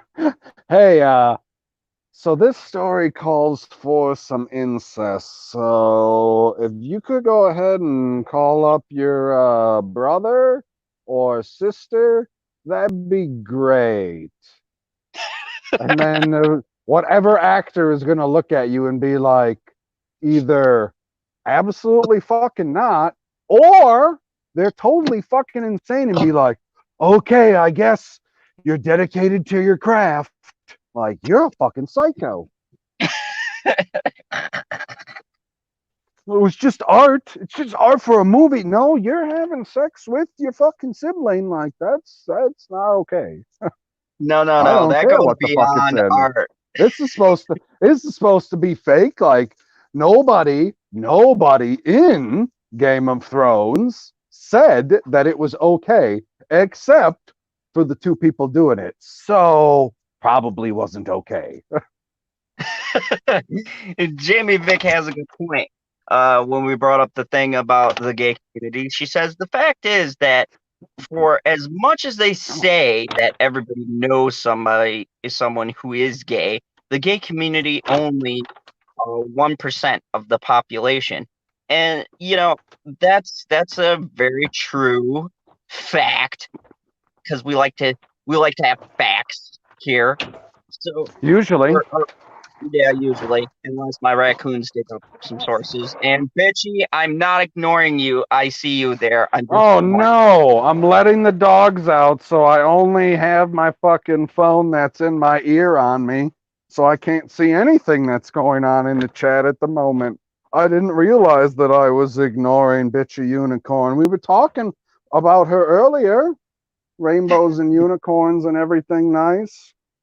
Yeah, yeah. That I'm glad you brought that up because probably gonna get my ass whooped as soon as we wrap this up with the last article of the Hey night. man, I asked if the last article was the last one, and he told me no. He's like, no, we got two more to do. And I was like, okay, I guess it's your funeral. Like, my wife is asleep. Yours, well, not wife, but your counterpart, quite obviously, is not. So this is the last article. There wasn't two. There was only Ooh, one so more. we could talk about it for like an hour. Yes, this is Cyberpunk 2077 positive early reviews and fuel anticipation. It kind of scares me when we have some early reviews because it's by the shill gaming publications. So let's read and see what they're so happy about. God, I hope representation isn't in this article. But anyways, CD Projekt Red's latest project, which stars the great Keanu Reeves. I'm gonna say great because yeah. Anyways, Cyberpunk It's not 2070. Keanu Reeves. It's called Digital Jesus. I'm sorry, Digital Jesus. Cyberpunk 2077 has been the talk of the town since its release date was announced last year. Although constant delays have annoyed fans, however, with the massive success of Witcher 3 and how delayed CDPR made it, most are more than happy to wait a bit longer. The studio clearly wants their game to be groundbreaking for fans and expect nothing less. Cyberpunk 2077, Night City Wire. The world did get a glimpse of the gameplay when Cyberpunk's Night City Wire event on June 25th, 2020. The 25-minute live stream was the first episode of the Night City Wire. Here, CDBR unveiled a brand new trailer for the game, which uncovered characters, the main storyline, and introduced us to Night City. CDBR, Jesus Christ, I hate when this happens. Okay, CDBR announced its collaboration with Netflix to create a cyberpunk anime. Oh my God, I gotta see this. And Perp Oh, you gotta didn't let hear him about know. the Cyberpunk anime? No, and I'm surprised Perp isn't on this because he's like the anime guy. He lets me know about this stuff. He's It's slipping. not a I'm a, real anime because the main character's white. oh, damn. Damn. Anyways, you can read more about it here. CDBR also mentioned that the reviews for the games by certain journalists and media houses would be out after the stream. To make life easier for you, we have summarized 4 such reviews that perfectly describe the game's experience. Let's hope that they talk about the game. Games Radar by Sam Loveridge hails CBDR's world building capabilities. From the very first hands-on with Cyberpunk, which saw me play through the opening 4 or so hours of the game, it's clear CD Projekt Red isn't shying away from building a living world once again. But this time, it's doing it on a bigger scale than we've ever seen with Night City. This isn't the first time we've seen CDBR's world building capabilities. The detail and unpredictable world that The Witcher 3 offers is the primary reason behind its success. She also speaks about how, like any other open world game, the game also has choices that affect the gameplay. The game's brain dance feature is one of the key highlights. To sum it up, Sam mentioned it's clear this is exactly what the game was built for. CDR Projekt Red has merely given the tool or us the tools with Cyberpunk 2077 to create our own story in amongst their own. Cyberpunk struggles with it as well. Uh, Ivan Walker describes the game to be complex and overwhelming. Cyberpunk is like the most wide-reaching genre descriptors. It's hard to explain and even more difficult to nail down as a creator. Everyone has their own understanding and terms depending on the cyberpunk entertainment they've interacted with. It's hard to understand with so much happening at the same time. It is definitely a bit overwhelming. He further says Cyberpunk is a first person role playing game that's a little bit like uh, DOS X and a little bit like System Shock, with conversation systems of Fallout and open world randomness of Grand Theft Auto thrown in for good measure. From the looks of it, the game does feel a bit like a combination of the aforementioned titles. It also gives off a very Total Recall or Dread movie vibe, minus flying cars, or we may be in for even more surprises. He also mentions some issues with the game's combat mode being first person. I've always found stealth rather awkward in first person games, and Cyberpunk struggles with it as well. I've never knew if I was hiding properly thanks to the limits of my perspective, which led to several instances of alerting off-screen guards despite thinking I was safe behind a box or automobile. To sum up his verdict, Ivan says, even after 4 hours, I still don't feel as if I got a good handle on anything in Night City that was offered. Beginning the game's the beginning of the game's progress, PC Gamer, ugh, I hate them.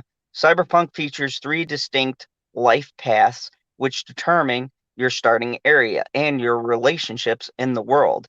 I'm given a choice to play as a street kid, a corporate agent, or a wandering nomad. The plays a huge role in how a person will experience the game. Based on the choices, each person will find themselves having a different dialogue with an NPC and a whole lot more. Talking about attention to detail and character depths, the variety of NPCs is extraordinary, and I keep stopping to check Night City's wild futuristic fashion.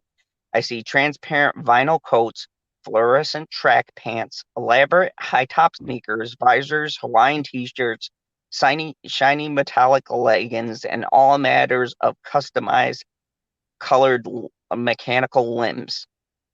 This provides CDPR's prowess in terms of developing NPCs. Each one has their own unique dialogues and features.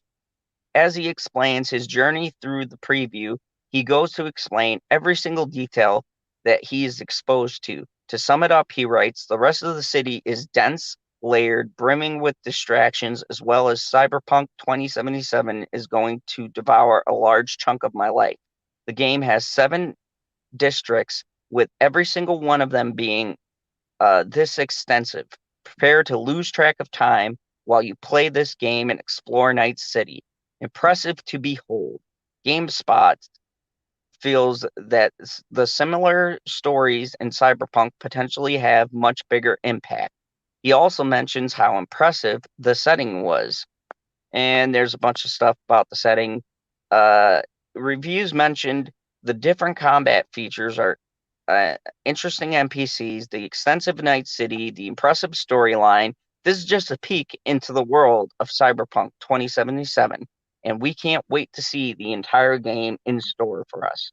So, this is shaping up to be like better than The Last of Us 2. Because I can tell you right now, uh, since I've made that review and I've talked to other people, I've gotten into arguments. Um, there's that's the last Jedi of games right now. There is such a divisive talk about that game. Um, What do you yeah. mean? So, there's the thing. You know, the Abby character is misunderstood, whatever. And look, I don't side with people exactly attacking a character, but I've said this in my review, which you can see in my videos if you want to go and check it out. Go about an hour in, and you'll get my passionate speak Holy about. fuck, an hour in? My Yeah, God, man.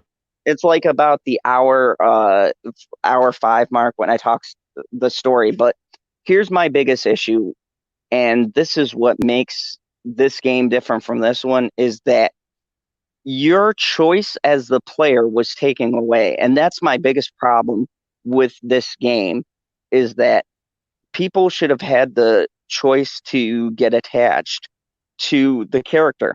And Jeremy Johns probably summed it up best in his video, where he said that the problem with the game was when they introduced Abby, even though she had an intriguing storyline and was badass and all that stuff, we didn't have enough time to really connect with the character. So when she does what she does, if you've seen leaks, then people are pissed off because you didn't give them enough time to gain the perspective of why the person's doing what they're doing. So it Oh, just and comes she off. goes all gay. Or, when she takes up golfing.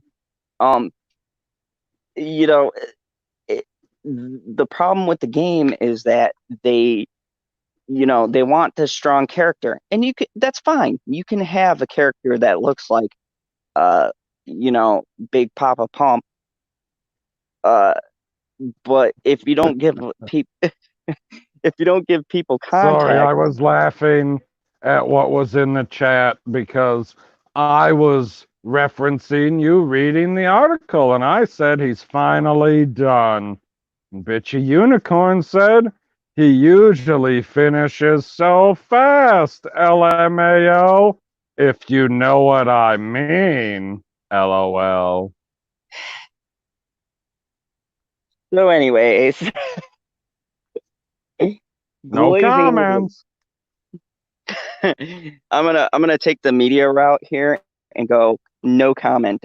um but anyways, the whole point of this is Cyberpunk is looking to do something different. This is a completely make your own character, and based upon what you choose to be, your story is going to be different, and your choices in the world impact how your story turns out. But you dictate the outcome of your own story. So, I So mean, it it's does so you're telling me the game doesn't have just one ending? no, depending on how it goes, your endings could be completely different. Whether you choose to be a wanderer, a corporate person, or a street Were you rat. talking about Cyberpunk or are you talking about The Last of Us? No, The Last of Us, you're locked in that fucker. You play Okay, Ellie. that's what I thought. Okay. So, it's going to be interesting when this game comes out to see. how they compare to the #1 award-winning Last of Us 2 that's being I don't hailed by give a the fuck critics as about a that. masterpiece. Like, I want to know how it's going to compare to Defiance, because if they have a bigger budget and now they're doing this anime show, are they going to intertwine the game with the anime a little bit?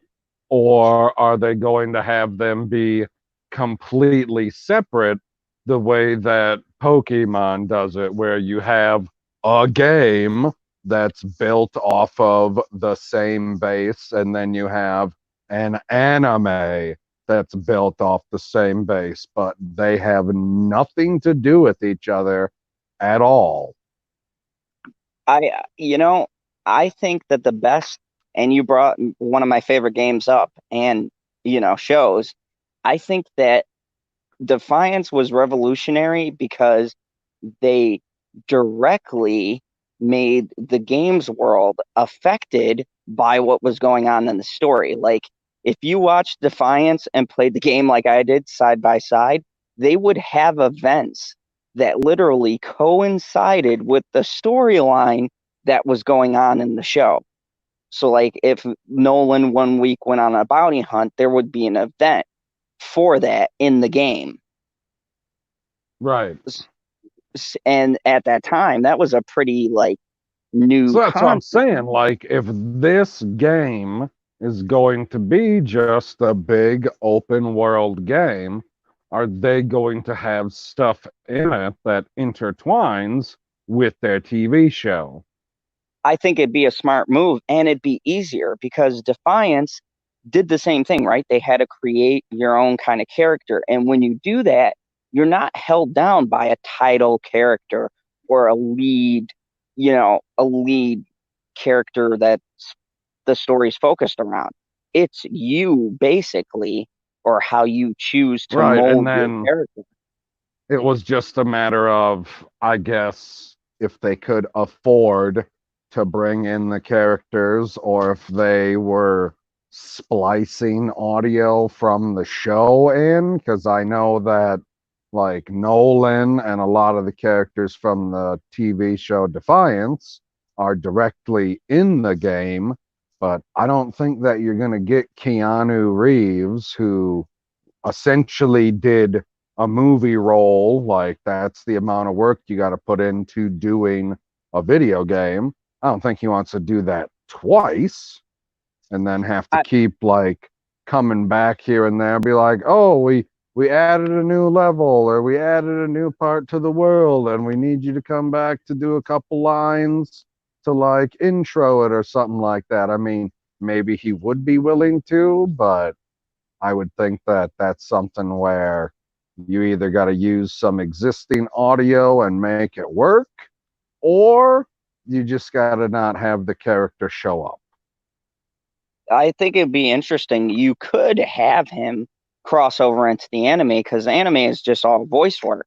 It would be, I mean, even if he had, say, a movie or something going on, he could still do what a couple of hours. You don't even have to be on camera per se, just read some lines and then, Right.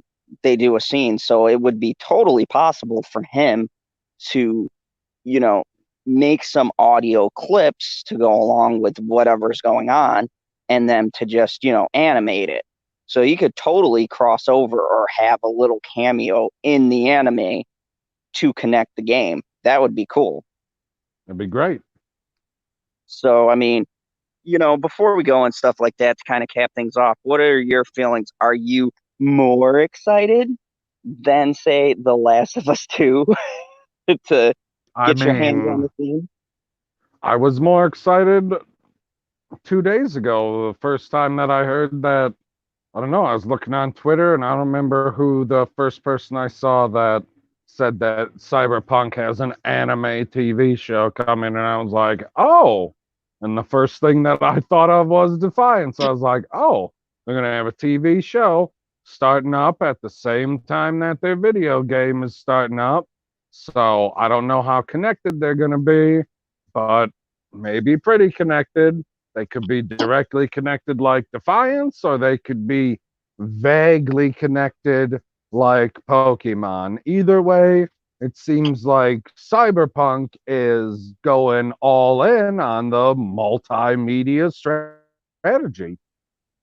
And I think that that's a brilliant thing because society, Defiance may not have been successful in, say, its television version, and that's because I think the fact that they took a gamble with how many people they get who played the game to watch the show, and it was on Sure. sci-fi. Which, by the way, sci-fi, they went all out on that budget because the special effects. I was watching it on Amazon Prime, and I was like, you know what? This is probably the best thing sci-fi ever did. Like some of They're those pretty effects good. were fucking good. Yeah, for sci-fi, they were good.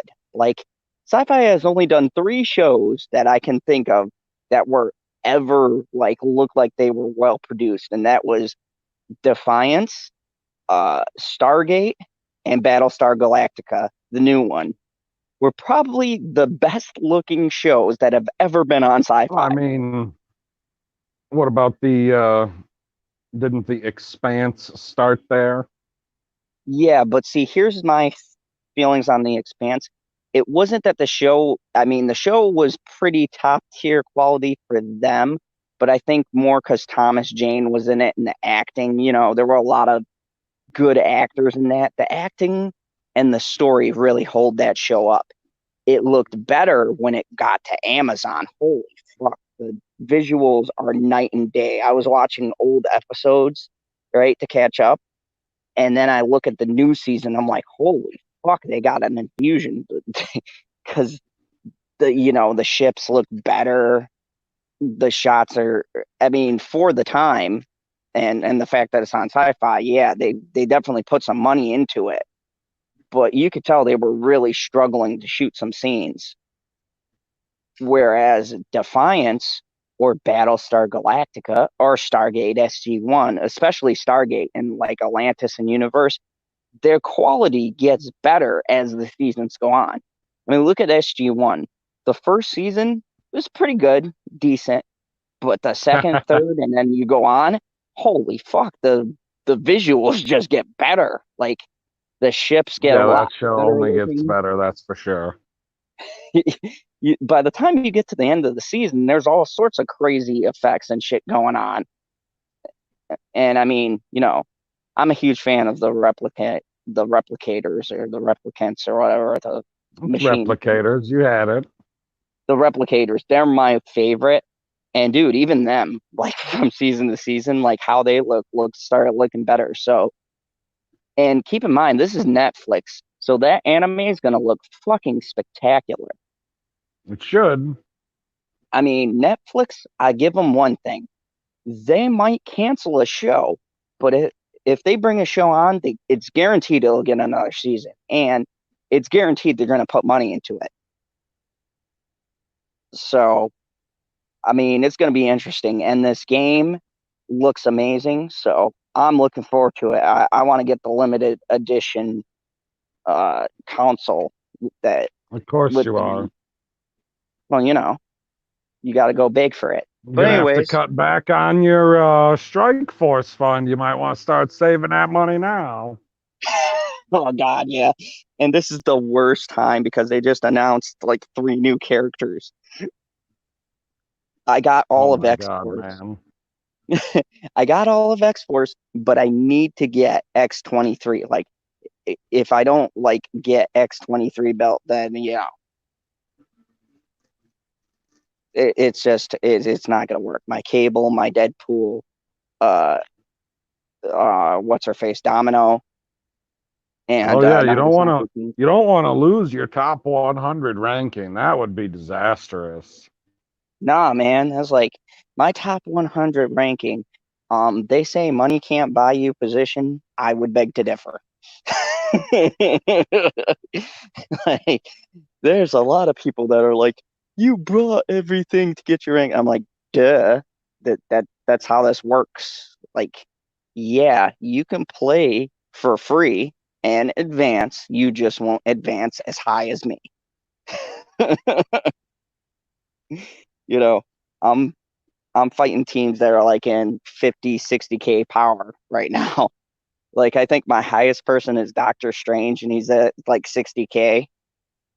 So That means nothing to me. I've never even played this game. I've never even seen this game played other than the one video I watched on your channel. dude, man, you can see by that video, I'll destroy people. I mean, I upgraded my Brotherhood of Mutants. I Oh just my God.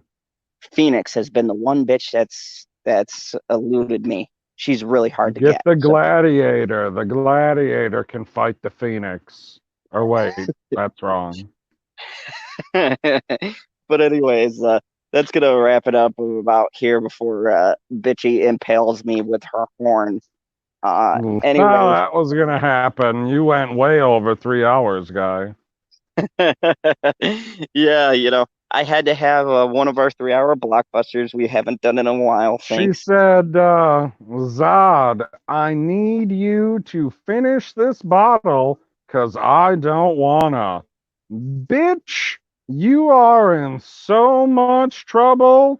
You're gonna get the horn. LOL. Yeah, she added on to that. I'm not gonna say that last Up part. the ass. Okay. So, anyways, this has been great. If you guys don't know, really quick, I'm gonna plug this because it's with my boy Stevie J Reviews, who right now is You're dealing gonna with some plug it? Are you actually dingos. gonna put the link in the chat? Nah, man, I don't do that professional shit. This Oh, is General's okay. Not Fandom Zone. Just Uh, go to his channel. Do you have it set up already? no, but I have a good reason. I was waiting on a do a thumbnail, and Stevie did it, so it looked good. So we're gonna be reviewing tomorrow at 3 p.m. Central Time. Battle Angel Alita, or I'm sorry, Alita Battle Angel, because no one uses the actual manga reference. But anyways, Alita Battle Angel.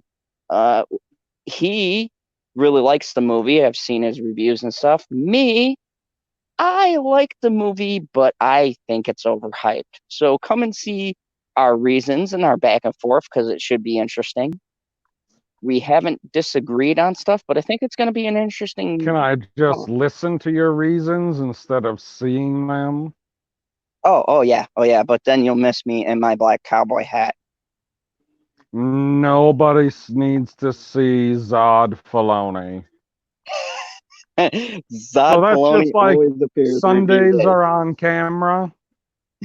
Yep, my Sunday reviews are all on camera. So Zod Filoni will What be a in the house. weirdo. You want to hear something funny too? It's Maybe. hilarious because Bitchy, I showed her a picture. She does not know who Dave Filoni is. Okay, she's not a big Star Wars fan, but I showed her a picture of Dave Filoni in an interview with the hat on, and she said, "Holy shit!" She looked at the picture and looked at me. And she was like, "You do look like him." Yeah, So, me and Cowboy Dave may be related. of course you're related. You're both white. Yeah, you know how us white people are all the same. But anyways, thank you everybody for popping on through. PB, what do you got going on? You gonna piss off more Snyder fans? I mean, no, I'm just gonna tag all of them in my next Stargirl review, which I don't know, maybe I'll have it up Sunday night. It is Sunday. Maybe I'll have it up super early Monday morning because it comes out on Sunday night at midnight Central Time for me, I guess. And I then, maybe I'll get a couple extra 100 views compared to normal. and I haven't been watching Stargirl because I'm currently in the middle of 50 other things, and I have to do now that Harley That's Quinn dumb. is over. I've got to do a season review of the second season, which, by the way, is amazing, and how you do bisexual characters. And if you haven't seen it, watch it because it's probably one of the best mockumentaries Season of two the of DC. what? Doom Harley Patrol? Quinn. Oh yeah, that's up too. I'm gonna probably wait for the season to end. But first episode to the third is fucking hilarious so far. So Wait, I'm you just enjoying said it. you're gonna wait for the season to end, and then you said that you watched the first 3 episodes already. Oh yeah, I'm gonna So wait for then you're them to not gonna end. wait. I'm gonna wait for them to end before I do my review. Oh, got you. You didn't say the word review at all, so I didn't know that's what you were talking about. I thought you were one of them weirdos that's like, oh, well, I can only binge shows, so I have to wait for all of the episodes to come out in order to watch them. And I was like, well, I love the show so much that as soon as one episode drops, I watch it immediately. But then I forgot about Doom Patrol because the last time I watched Stargirl, I was like, holy fuck, only 3 more days for Doom Patrol. And then I looked at the calendar and I was like, why the fuck are they releasing these on a random fucking Wednesday? And then I forgot about them. Yeah, they got three out now, and I could tell you the first fucking episode had me laughing so fucking hard. It, like I thought like, oh yeah, season one, they're gonna lose some of that humor because Andy Tunick isn't in the episodes. I'm gonna Alan say Tudyk. Alan Tudyk, there we go, isn't in the episodes yet, and I'm gonna say yet because I don't think Mr. Nobody is exactly gone. He's just trapped in the painting. Sorry, spoiler if you haven't seen the first season. But like these episodes were hilarious, and what they're setting up is quite scary. Like I was like, oh, how are they gonna beat him? Because he was so great. But this new thing that they're bringing out, I'm like, oh, well, this makes his character look like a warm up act. Okay. But yeah, it's fucking hilarious. It's funny. If you want to see rats being mercilessly punched in the face, Doom Patrol is the show for you. Stop Because giving spoilers, guy. I did give away nothing. It's in the teaser. Anyways, um, I didn't see the teaser. oh, whoops. Anyways, that's gonna do it here for us. We've had a great weekend. I'll be back next weekend on Friday at midnight, as always, and we'll talk about some more wacky, ridiculous bullshit. We'll have people pop in and out, and hopefully they'll stay, or maybe they'll catch us on the rewatch. But thank you Oh, they everybody for showing will. up. They will. And remember, the only rule here in the fandom zone, if you're white, feel guilty. Feel all of